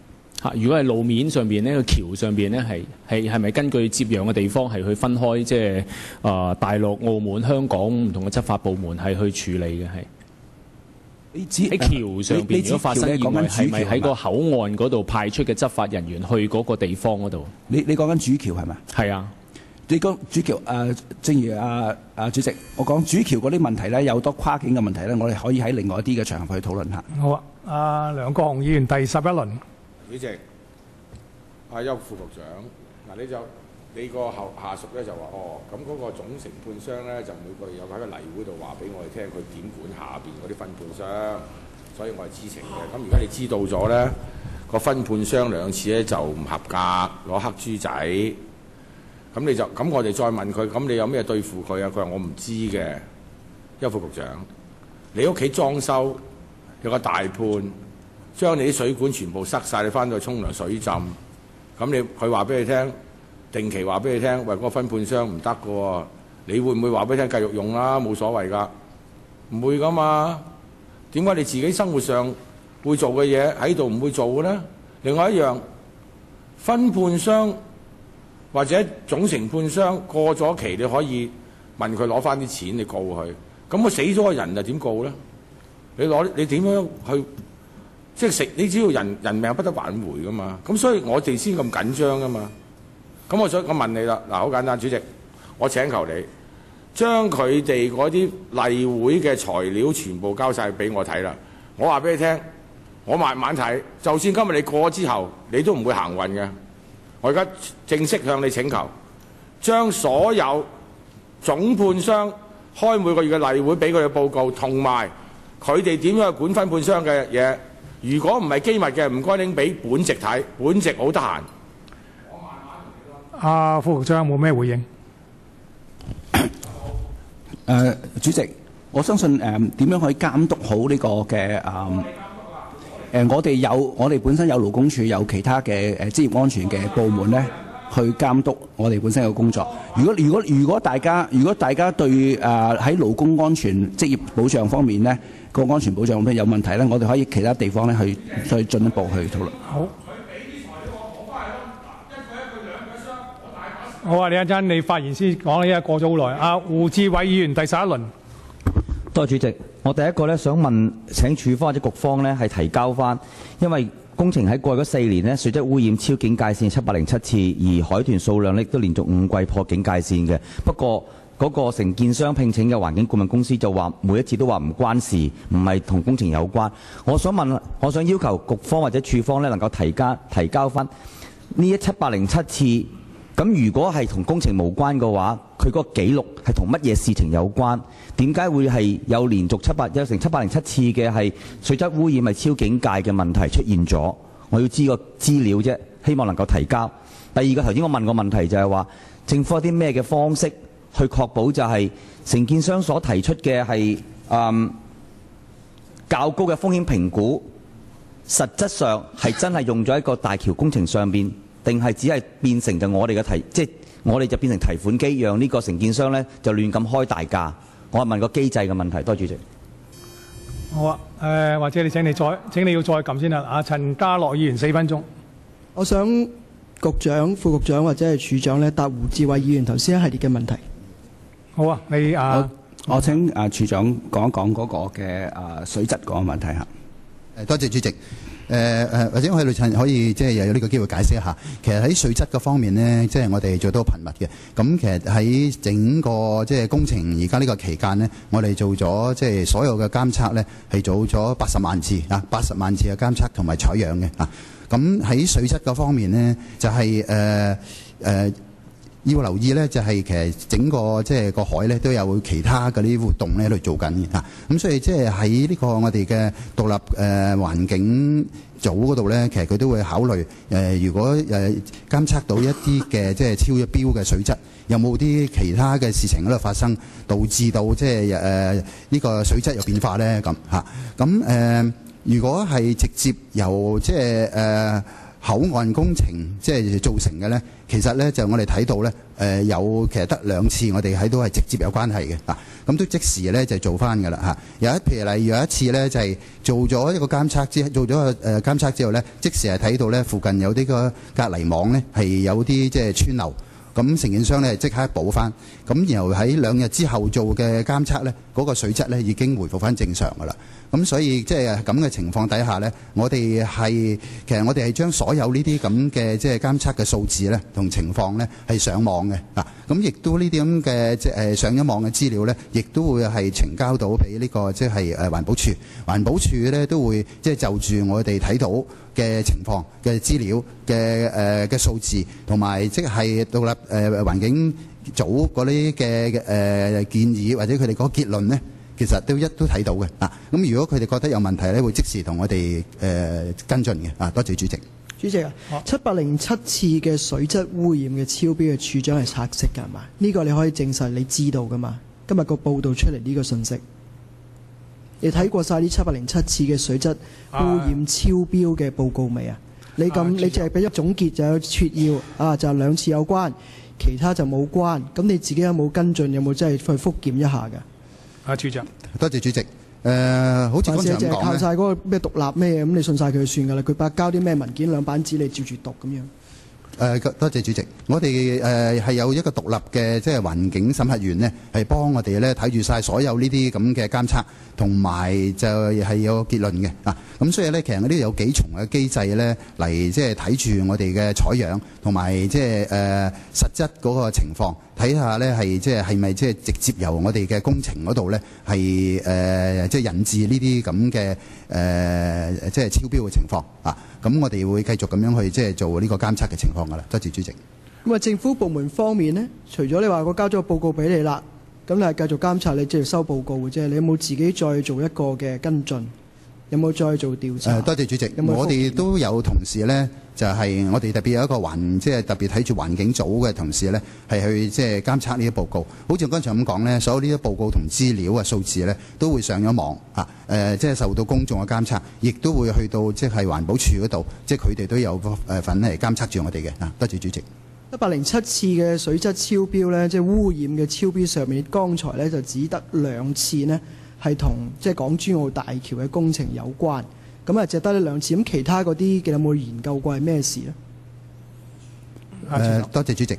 我哋都有研究過，例如呢，就係嗰度有好多嘅船喺度，即係運行緊啦嚇。即係如果有啲船去到一啲好淺水嘅地方，尤其是佢哋去即係譬如喺度轉彎啊、掉頭啊，咁會揚起咗就係海底嗰啲泥嘅。咁一揚起咗啲咁嘅海泥呢，就會對即係個水質嘅呢有一個直接嘅影響嘅嚇。多謝主席。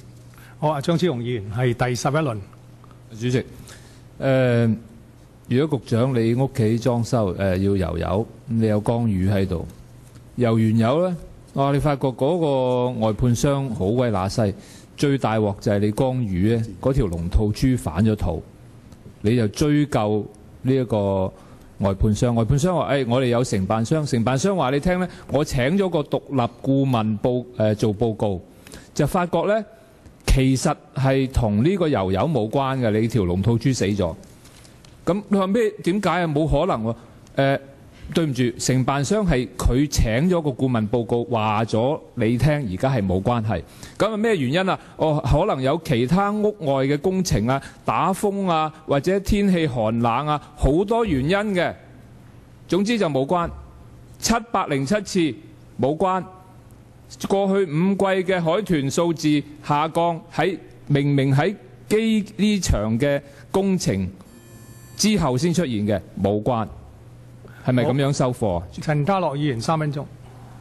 想阿處長繼續，但係頭先話咧，可能有啲船行過啦，啲水上邊有唔同種種嘅即係人為嘅活動咧，導致到水質咧係污染超標。咁你講嗰啲即係水上邊嘅人為活動，包括啲船隻經過，啲船隻同個大橋嘅工程，你所知道有冇關係？多謝主席。冇關係啊，主席。多謝主席。就我哋所知道呢，我哋覺得唔係同我哋有關嗰啲呢，係同我哋嗰啲其實工程上冇關係嘅。剛才我提過呢，就有2次。你講清楚啲，你講清楚啲。工程再講多次。我再講清楚啲先。就剛才提過啦嚇，就有好多次嘅超標呢，係與即係同我哋嘅工程係冇關係嘅啊。咁呢啲呢，我哋都睇過呢，唔係由我哋啲工程船造成嘅。我剛才有提過呢，有2次超標呢，我哋覺得係同我哋嘅工程有關係。第2次，剛才我提過一個個案啦。第二個個案呢，就係我哋睇到有我哋自己嘅工程船呢，喺淺水嘅地方喺嗰度即係掉頭啊。咁呢，就因為佢特別係即係食水深啊，咁所以呢，就係揚起咗一啲嘅即係污泥啊。咁我哋即時呢，就係承建商即時呢，就係即係做咗補救嘅措施啊。咁呢，就安排呢啲船呢唔好喺嗰個位置。咁喺過2日嘅即係監測呢，過2日之後嘅監測呢，都睇到個水質呢係回復翻正常嘅啊。咁所以係有呢2次呢，我哋覺得係同我哋嘅工程呢係有關係嘅啊。多謝主席。主席，工程船呢，處長係點樣理解嘅？係，請講嚇。處長唔該。處長，你聽個問題係咩？係啊，陳議員問呢就係工程船係點樣理解？係啊，工程船呢就係為我哋嘅口岸工程做工程嘅啲船啊咧，譬如係嗰啲即係運泥船啊、運沙船啊、啲躉船啊，咁嗰啲都係屬於即係我哋有關嘅工程船嘅。多謝主席。因為處長嘅解釋呢，就係所有呢啲同工程有關嘅運泥船、運沙船、運人嘅載人嘅去開工去收工嗰啲船呢，都同呢啲水質污染呢係冇關，除咗你講嗰2次之外，係嘛？係咪咁？係啊，我知道淨係得嗰2次啫，主席。好啊，主席，咁如果你揾到呢2次超標嘅之後，你去檢測淨係信呢2次啦，當你係2次咁多咁大把嘅時候呢，你對於除咗話你要改善佢嗰個工程嘅工序，去到停止繼續污染之外呢，仲有啲咩跟進嘅行動嘅呢？會唔會有罰則嘅呢？多謝主席。係你講。係，多謝主席。我哋就住每一個個案呢，都會同承建商跟進嘅嚇。就住嗰個原因呢，我哋會要求佢呢，即係做翻好補救措施，同埋以後呢，喺嗰個工序上面呢，都係搞清楚，唔好再有即係同一個事件發生嘅。多謝主席。即係話係你做好份工算啦，即係當 OK 啦，即係唔好再污染啦。咁有冇罰則啊？我問題係一陣間請再答啦。李卓人議員11輪。咪頭先即係處長問污染，佢又最中意講獨立；問工商，佢又話獨立。佢話咩呢？工商嗰度佢話有個駐場安全管理，然後呢又有個獨立嘅審核呢，就每6個月審核一次。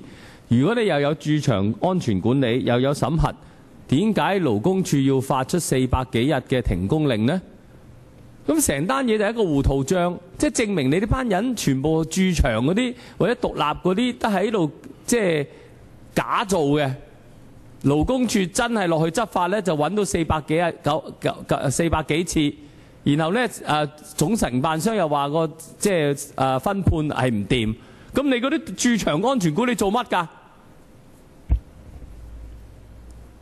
我就問你啊，駐場安全管理做乜啊？如果乜都睇唔到，阿處長。多謝主席。我哋駐地盤嘅工程人員呢，係會就係定期咁去即係巡查嘅嚇。好似我剛才咁講呢，佢睇到有問題嗰陣時呢，會即刻跟進，要求承建商跟進。就係睇唔到咯。點解會睇唔到有問題呢？如果勞工處可以停工400幾次，係咪駐場嘅安全人員或者你嘅管理人員係冇去睇安全，所以俾勞工處就執到400幾日嘅停工，係唔係？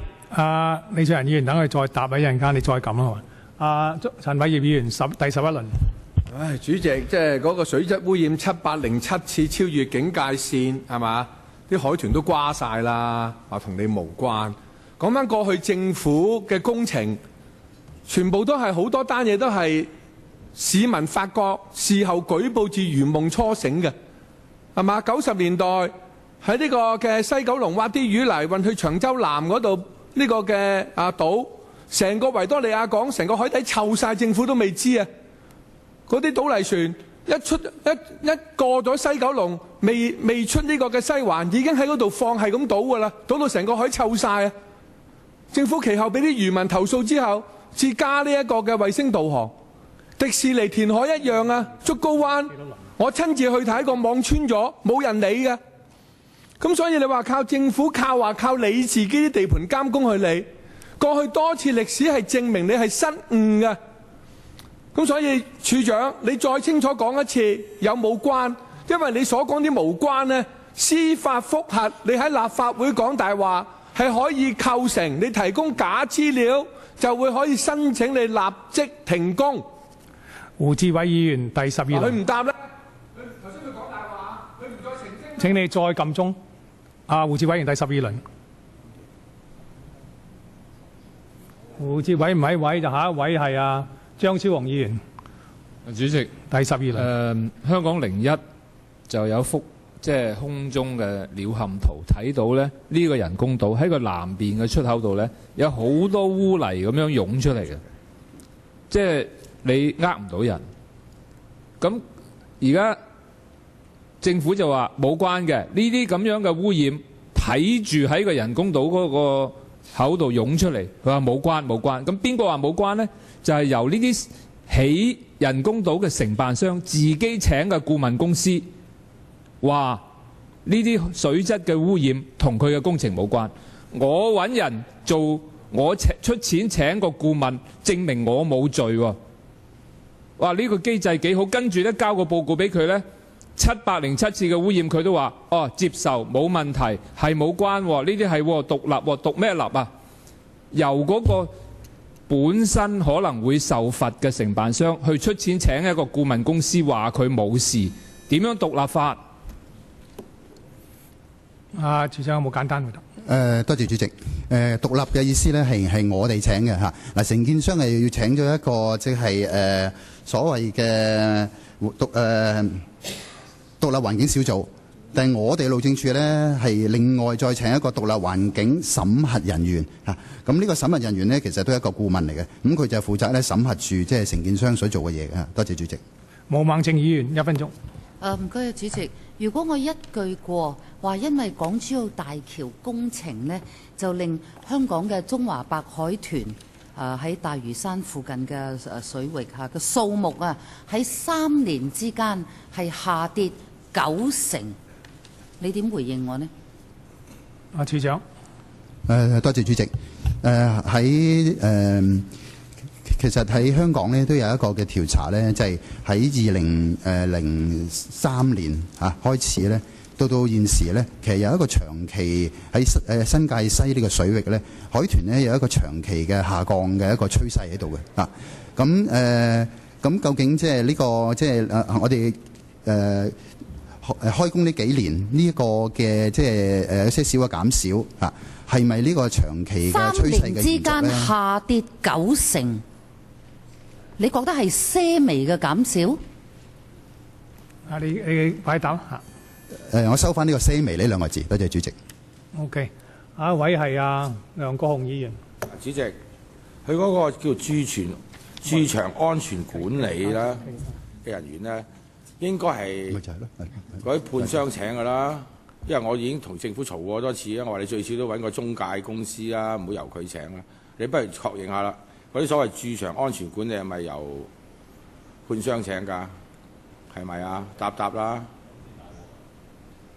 係咪啊？你話有駐場嘅安全管理人員啊嘛，監察人員啊嘛，嗰啲係咪由判商請㗎？即係由你哋請㗎？你答啦。咁簡單嘅問題。主席，你講。係。對唔住啊，我想聽到主席個批准，我先答嘅啫嚇。好啊。嗰啲駐地盤嘅工程人員咧，全部都係路政署咧直接去聘請嘅啊。咁所以佢係為我哋服務啊，幫我哋睇住即係承建商嗰個工作嗰個情況嘅啊。係。咁你正話講話呢啲咁嘅路政署嘅人，咁佢又點參與嗰個會議嘅咧？時間到啦，或者係李卓人議員1分鐘。喂，其實我問緊就係你承唔承認你成個制度本身係廢嘅，係失效嘅？你有個駐場嘅安全管理人員，又有話獨立審核，又話即係承辦商要請啲嘅職業安全嘅主任。當然呢個當然承辦商請啦，但係你自己都有人喺嗰度噶嘛？但係你自己有人喺嗰度，勞工處都可以揾到400幾日停工，咁即係證明成單嘢唔掂咯。你承唔承認啊？即係我好想你哋真係檢討下你哋成個監察制度，成個一塌糊塗。即係我希望你真係好好地反省下。唔該，處長你可唔可以俾到個答案我？係唔係你哋成個安全管理嘅制度係廢係失效？處長。多謝主席。我哋嘅安全制度系統咧係按而家即係一般嘅即係公務工程嘅要求去做，而且咧就係有額外即係做多咗啲功夫嘅啊。咁我想澄清一樣咧，剛才李議員提嗰400幾日咧，其實就係幾個意外加埋嘅嚇，即係幾個意外加埋嘅。多謝主席。好，下一位係張超雄議員。主席嗱，香港01咧就翻查咗75份嘅顧問公司嘅報告，呢啲報告呢，就係由承辦商聘請嘅環境顧問公司所做嘅監測報告。佢話每一份調查結果都一樣嘅，不斷重複嗰幾句説話就話咩呢？監測站附近並冇主要嘅海事工程進行，而抽水板嘅期間呢，管制區嘅附近呢，所有沙土物料安裝、填石、船隻維修同埋屏障維修等工序呢，都喺防沙網內進行。呢啲活動唔似對水質造成影響，因此呢，呢啲超標數字被視為同工程冇關。咁你哋就係基於呢啲咁樣嘅顧問報告，01就睇咗70幾份，我唔知你睇咗幾多百份。就你話你有一個獨立嘅顧問咧，睇完呢啲咁嘅結論咧，你就基本上全盤接收啦。係咪咁嘅情況咧？處長。主席。個情況呢，其實就係要睇翻啲事實嘅。如果我哋所有個工程船都係喺我哋嗰啲工作範圍喺一個防沙網裏邊去做呢，咁呢個事實呢，即係只可以咁樣去指出嘅啫嚇。多謝主席。好啊，我又想提一提議員呢，如果大家仲想問問題呢，請盡快進入會議廳係問問題嘅。田北辰議員5分鐘。主席，我想問一問呢政府啊，關於整個或者唔好問啦，我想表達啲意見啊。關於呢個交通接駁嘅安排，我知你哋咧好多嘢今日答唔到，你就2月嚟交通委員會。咁呢就最近呢就有好多人走嚟揾我，就表達呢就我哋而家香港咁多個跨境設施啊，過境啊，羅湖呢就要搭火車嘅。落馬洲支線又係，皇崗呢，你就可以揸車或者搭巴士，但係去到呢轉黃巴。咁轉黃巴呢，其實好多時呢，即係環境又都幾惡劣下啦，碰碰撞撞啦。你一家大細呢，又唔係好想做。咁啊，深圳灣呢，對面嗰邊呢，有個2000個車位嘅卡帕，所有內地人可以揸下車去到嗰度，跟住過境，我哋就冇嘅，我哋全部都係搭巴士。咁所以咧，香港一個好大嘅需求咧，要有一個即係過境嘅設施咧，係可以我哋一家幾口啦，揸下車有晒啲行李啊，擺晒上去啊，咁一路揸到去個邊境，咁跟住咧就可以過到對面，然之後喺對面咧可能就截的士啊或者其他方面啲車咧去玩嘅。咁當然啦，有2個概念嘅，一個呢，就係我哋喺港珠澳大橋呢邊整個又係好似深圳灣咁對面嗰個呢，就2000個位嘅停車場啦，係咪？咁就啲人呢，就揸到架車去泊咗，咁呢，就要搭可能將來嘅即係黃巴嘅替代品啦，轉咗去嗰邊再轉車。但係大部分人嘅訴求呢，就有咁嘅睇法，就係想可以咧唔使攞特別嘅自駕遊嘅簽證，係可以直接架車揸過呢個出境同埋即係內地嘅入境咧，喺架車上檢，喺車上睇回鄉證啊、剩啊。咁如果海關要嘅，咪入埋一邊睇睇後邊咧，就一路唔使落車過到去對面。一係澳門又好，或者珠海又好，就泊低架車，咁啊即時呢就有的士或者安排車呢，就去動物園啊、遊樂場啊玩嘅。而呢內地呢，亦都想一路可以揸到過咗橋嚟到香港呢邊。咁當然呢，呢兩邊嘅停車場呢，就已經係禁區㗎啦，因為係唔需要攞任何嘅特別嘅 permit， 咁所以一定係禁區唔出得嘅。咁呢樣嘢呢，就社會嘅聲音就好大。咁我諗副局長你明白我講咩啦？即係北上呢，係可以一家幾口揸架 van 裏頭塞滿晒自己嘢，一路過境入境都喺架車上，去到對面泊低架車，跟住落車轉其他交通工具，即係一上一落啫。入嚟嘅都係咁。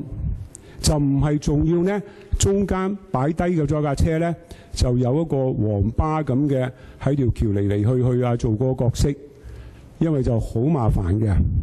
OK， 咁至於話當然啦，如果我哋呢1-2日批唔到款，咁就對大家利是啊！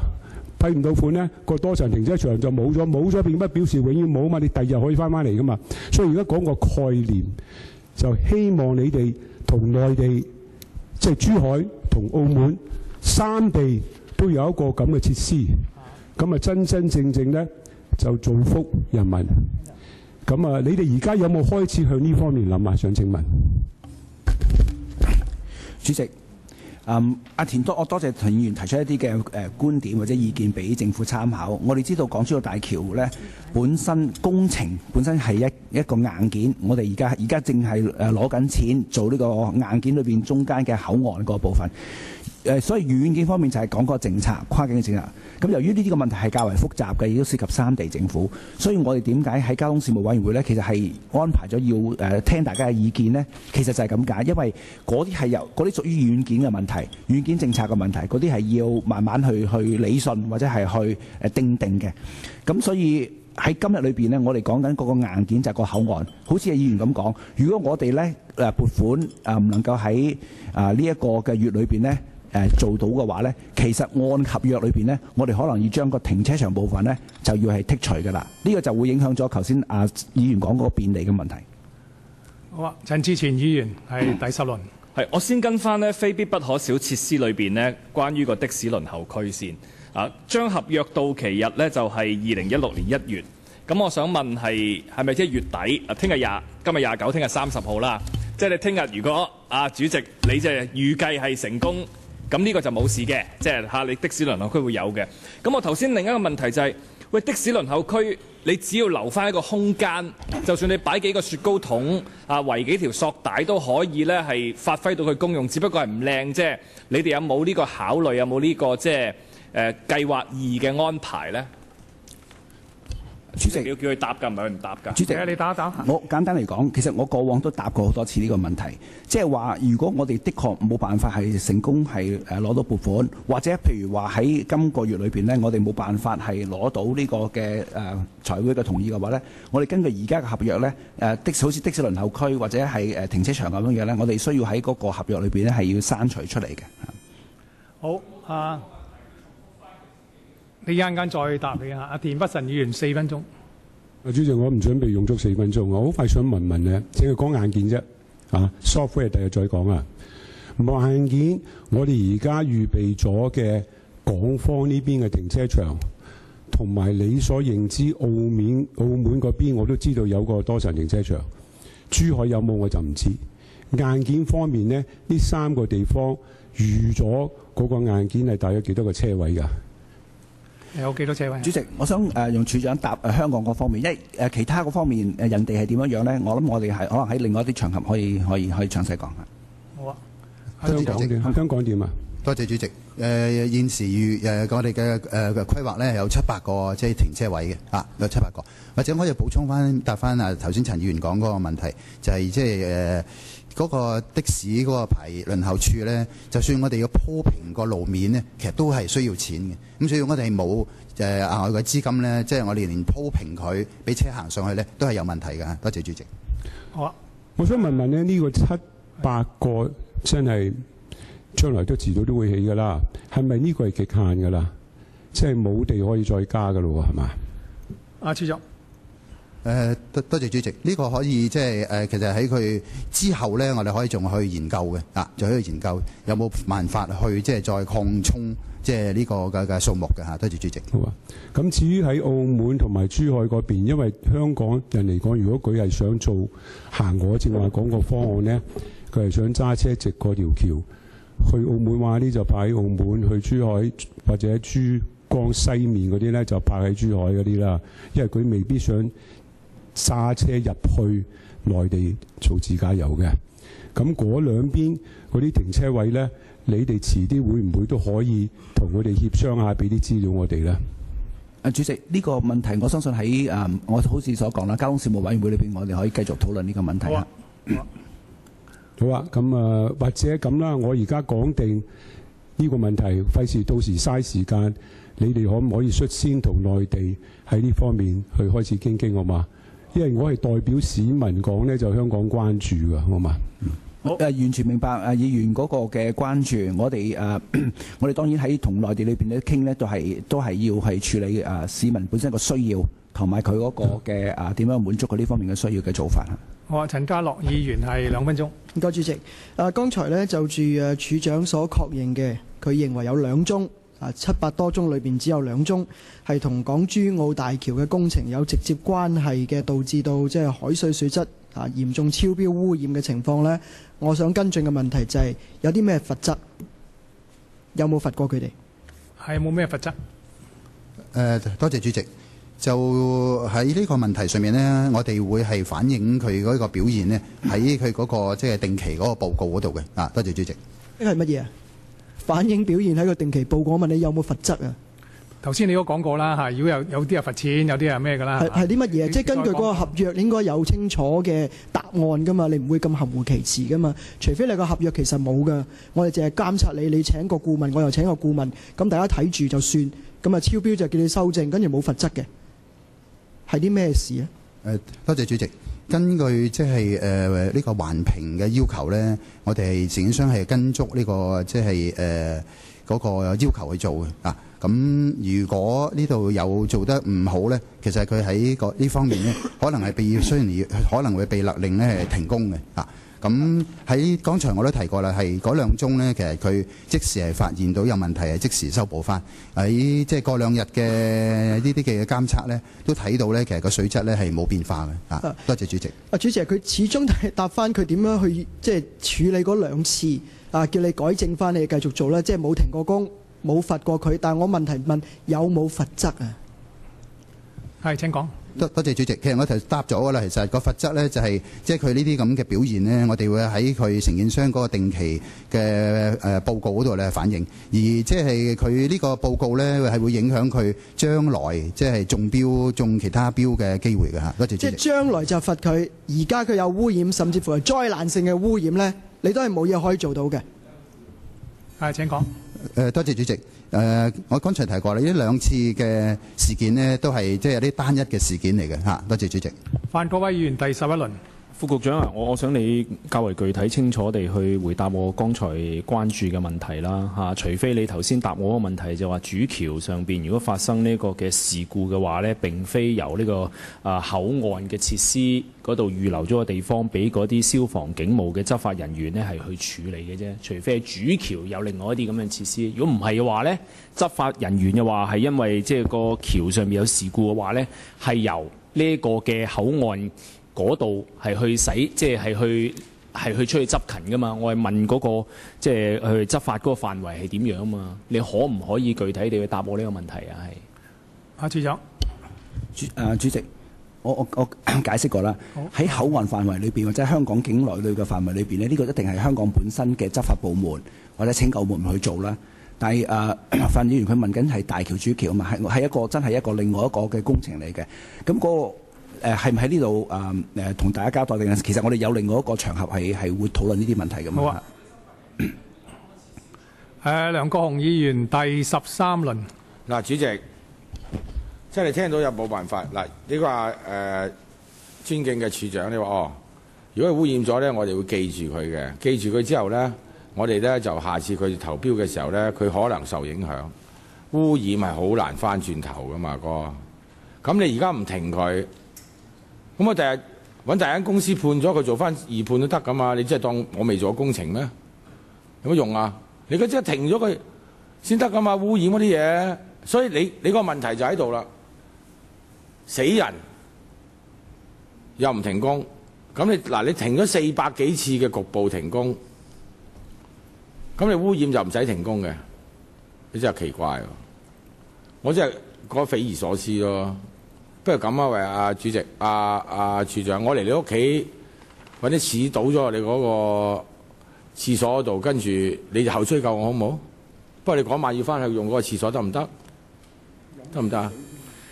張超雄議員第14輪。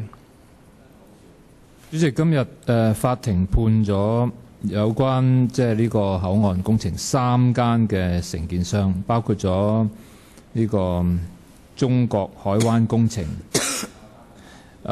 另外仲有呢個航通同埋仲有偉展3間工程呢，就罪名成立，就有關2年前一個工人呢係意外墮海死亡嘅事。咁入邊嘅罪行我唔講啦。我想問處長，就住呢3間嘅工程，曾經你哋對佢發出過一啲乜嘢嘅懲處？警告啊，咩報告反映啊，停工啊，定係即係咩罰款？做過啲咩？處長。多謝主席。就住每一單嘅意外咧，勞工處咧會即時即係要求停工㗎啦。咁我哋咧亦都會即時咧要求咧承建商咧即係做好一個即係調查同埋佢個報告啊。咁咧就係確保咧即係唔會再發生同一樣嘅事嘅嚇。多謝主席。陳志全議員，第11輪。係，我跟進翻係預製石屎構件嗰個問題。第一個問題就係頭先阿處長你答啦，係咪即是話除咗混凝土嘅質量測試之外，喺內地工廠你哋嘅監督工作就係咁啦？我唔問你抽樣百分比啦，唔問到咁細啦。咁佢運嚟香港嘅時候，你係點樣去驗收呢一啲貨嘅？跟住你話佢會，如果你好似上映到嗰啲咁樣，要佢做翻修補工作咧，先至俾佢用嘅，你點樣去執行呢樣嘢嚇？主席，你叫佢答㗎。主席係就好似剛才咁講咧，我哋喺內地咧係即係檢測嗰個物料咧嚇，亦都睇住佢哋做嗰陣時係合乎即係預製嗰個標準咧。喺運送嗰度咧，純粹都係承建商自己嘅責任嚟嘅，因為佢運到嚟之後咧，我哋再作檢測，如果有係唔符合標準或者崩咗或者之類咧，我哋一定要求佢咧係跟翻嗰個原本嗰個嘅大細嗰個嘅式樣咧嚟即係補翻嚇，令到咧即係。你點監督啊？我哋其實係每一嚿呢預製組件咧都睇過，其實係合乎我哋標準先準佢放落去嘅嚇。多謝主席。毛孟靜議員第10輪。唔該，主席，我仍然想問呢，就你之前話好大聲清楚地話白海豚嘅數目係並無減少，咁但係後來就話有些微嘅減少，但係再後來就話你收回些微嗰兩個字。我而家手頭咧就有個由路政署委託嘅環評顧問嘅調查，淨係喺2014年啊1年之內，2014年1月喺大嶼山附近水域嘅海豚數目係78條，去到12月已經係得返5條。你認為呢個減少一定唔係些微啦，完全同你哋工程完全無關，我要你講係定唔係啫？阿處長，多謝主席。就我哋喺透過公務小組文件提供嗰啲數字咧，係以一個年嚟計嘅。咁因為即係其實月份咧都有一啲按月嘅一啲嘅即係變化啦嚇。咁所以我哋係按月咁去講。咁實際上咧，好似我剛才咁講咧，我哋嘅文件講到咧，10年咧係75條，11年咧係78條。12年呢係61條，13年係62條，14年係61條。所以個文件都有講呢，其實喺最近嗰3年呢係即係數字，我哋監測到個數字係保持穩定嘅嚇。多謝主席。張超雄議員，對唔住，梁國雄議員。主席，14輪。我問佢攞嗰啲資料啦，正話託你問嗰啲，佢而家都冇話俾唔俾啦。嗱，咁你咧就我仲有一個問題就係話。你有冇個估算啊？因為你哋用最叻係推算噶嘛 ，projection。而家就唔係啦。你400幾次嘅局部停工，你折算咗幾多日？即係你折算到幾多嘅停工時間，咪計到咯？咁你計俾我聽得唔得？你400幾次嘅停工啊嘛有，你哋有冇數㗎？有冇數㗎？即係話你停咗幾多工嘅工作時數，代表咗係幾多嘅勞動量，對個工程有幾多，有冇做㗎？有冇啊？我而家問嗱，主席，我而家問你，請你老人家問佢攞俾我，因為佢話我哋拉布啊嘛。原來你自己喺度拉布，係咪？400幾次喎，哥。阿處長有咩回應？多謝主席。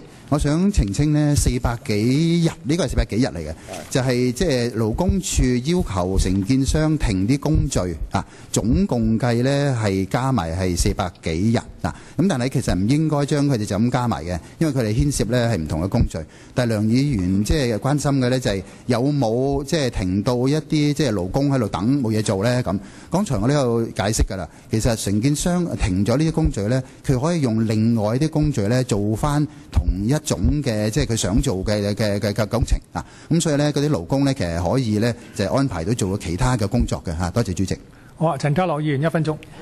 處長頭先呢就同我哋講呢，就係如果港珠澳大橋嘅工程本身直接引致到海洋污染超標，咁對嗰個承建商對產生污染嗰啲人呢，就即係話喂，你做翻執翻正佢啦咁，然後你繼續做啦咁啊冇罰則嘅，講得好清楚啦，唔會可能將來呢就睇下點樣先算啦。咁呢個咪就係成個環評制度我哋經常投訴嘅個缺陷所在啦。係咪做之前就乒乒乓乓話我哋好嚴謹啊，我哋點樣去保護個海洋生態啊，點樣保護白海豚啊，工程嘅時候有啲乜嘢安全措施啊咁去到最關鍵嘅時候就係萬一出事，我頭先就係話就算災難性嘅污染係咪你都話冇噶，到時先算啦咁我呢個就係好揾笨，完全冇保障嘅。再講海洋污染本身係累積性嘅，你淨係睇到一部分。但係可能工程船喺進入你個工程範圍之前構成嘅污染呢，你分分鐘就係同你嗰個工程無關，咁啊走數，呢個係負責任嘅態度咩？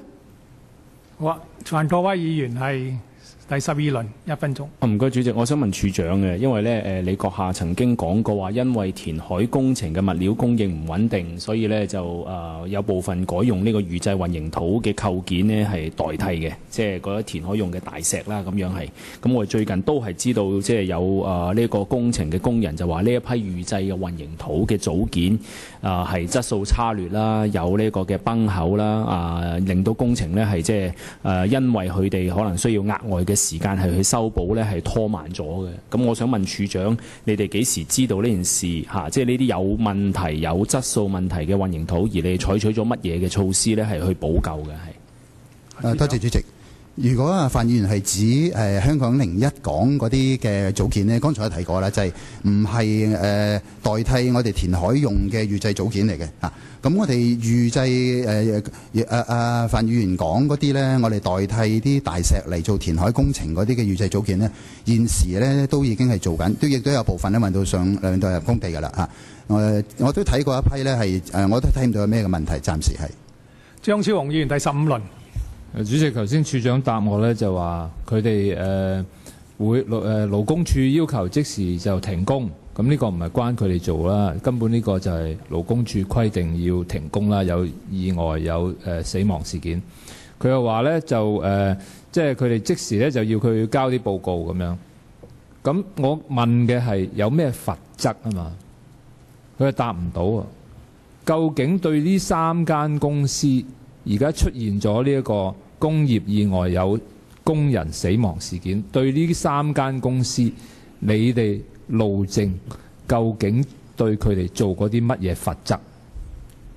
處長，多謝主席。按我哋嘅機制呢，其實係我哋係可以扣錢，亦都可以就係警告，亦都可以呢就係勒令佢停工。唔係問你可以乜嘢，係你做過乜嘢啊？咁就住呢啲咁嘅個案呢，我哋都有即係喺扣錢嗰方面呢係有做到嘅，因為呢係我哋按呢佢嘅表現呢嚟即係扣錢嘅嚇。好啊，涂謹申議員2分鐘。主席，或者我問翻呢嗰個佢話呢就嗰啲會上去檢測。應該話檢測嗰幾個部分呢，可唔可以講一講你有邊幾部分係會檢邊幾個工序或者嗰個時序係會檢測㗎？處長，多謝主席。首先係物料嘅供應啦嚇，咁呢啲咁嘅撈嘅混凝土咧，我哋會去取板咧嚇，取板嚟即係確定咧係合乎我哋嗰個力量嗰個要求嘅啊。咁我亦都會喺即係佢哋脫咗模之後咧，睇睇佢哋嘅嗰個形狀啊，嗰個表面啊係咪即係都係係安好嘅啊。咁又嚟到香港之後呢，就有其他檢測，好似我剛才咁講呢，即係我都有講過啦。我哋最緊要呢，就係喺放置每一件組件之前呢，我哋都會即係睇過，確保佢哋呢嗰個即係表面都係安好，我哋先俾承建商呢，即係放落去佢最終嗰個位置嗰度嘅。多謝主席。主席，你曾經講過呢，就話似乎嗰啲即係所謂崩咗嗰啲呢，都係因為運輸嘅問題呢。呢個你有啲乜嘢嘅報告或者資料係可以咁樣講嘅？處長，多謝主席。就第一呢，我哋嘅同事喺內地呢，睇唔到佢哋做完之後呢係崩嘅啊。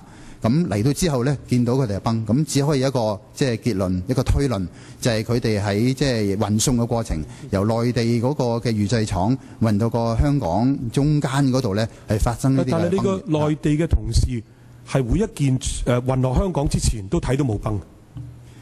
處長。主席。佢哋係都可以睇得到嘅，因為咧其實就一脫咗帽之後咧，其實就即係一眼就望到咧，其實嗰個情況係點樣樣嘅咧，其實。咁即係換句話講，本身運輸嘅咧係必然會產生崩嘅。我照計應該唔會嘅喎，係嘛？好，而且你運輸都係相當好嘅形式嚟運輸噶嘛。或者請你再按制問啦嚇，范多威議員。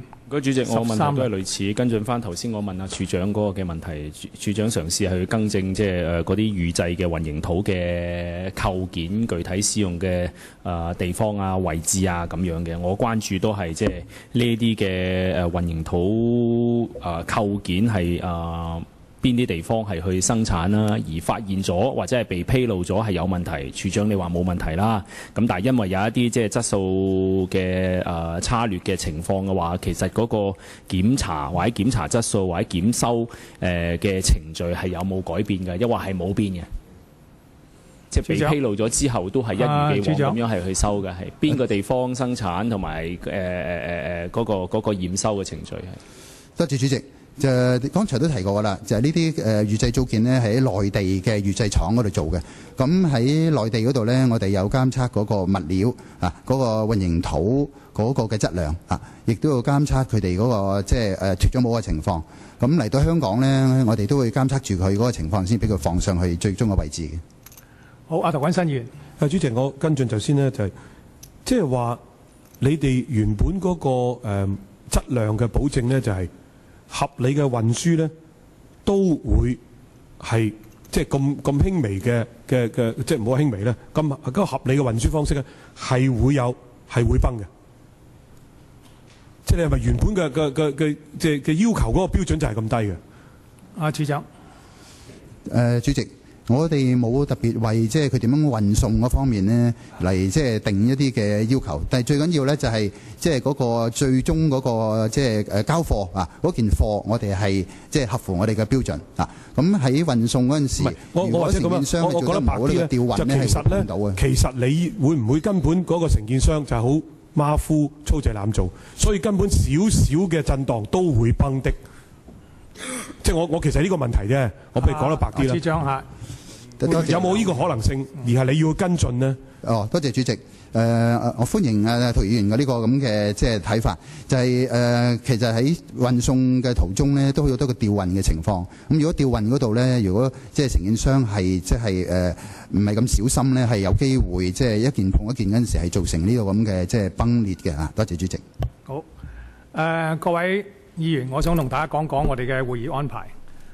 公務委員會就呢個項目已經開咗8個鐘頭，財務委員會亦都開咗14個鐘頭，即係總共呢24個鐘頭。請你唔好喧嘩啊！邊位啊？陳偉業，你冇坐冇勸話。雖然而家就嚟夠鐘，你我都唔想請你出去啊。用於提問時間呢，過去14小時呢，只係佔於少一半，花喺休會同埋爭議嘅時間呢係。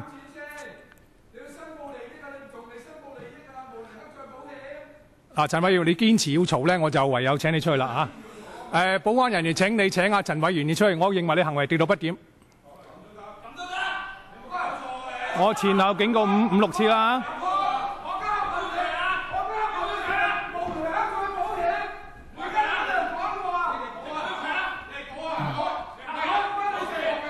請盡快請議員出去，請立即請議員出去。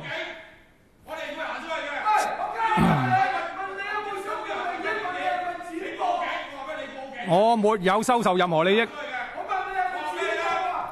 而家係陳志全議員，我認為你行為極度不檢，請你出去。梁國雄議員，你快飛翻返回座位。如果你再走埋嚟呢，我就認為你行為不檢。你唔好整傷我啲，唔好。嗱，各位議員嗱，你哋要做你政治動作冇問題，你唔好整傷嗰啲工作人員。請你哋快啲翻出去。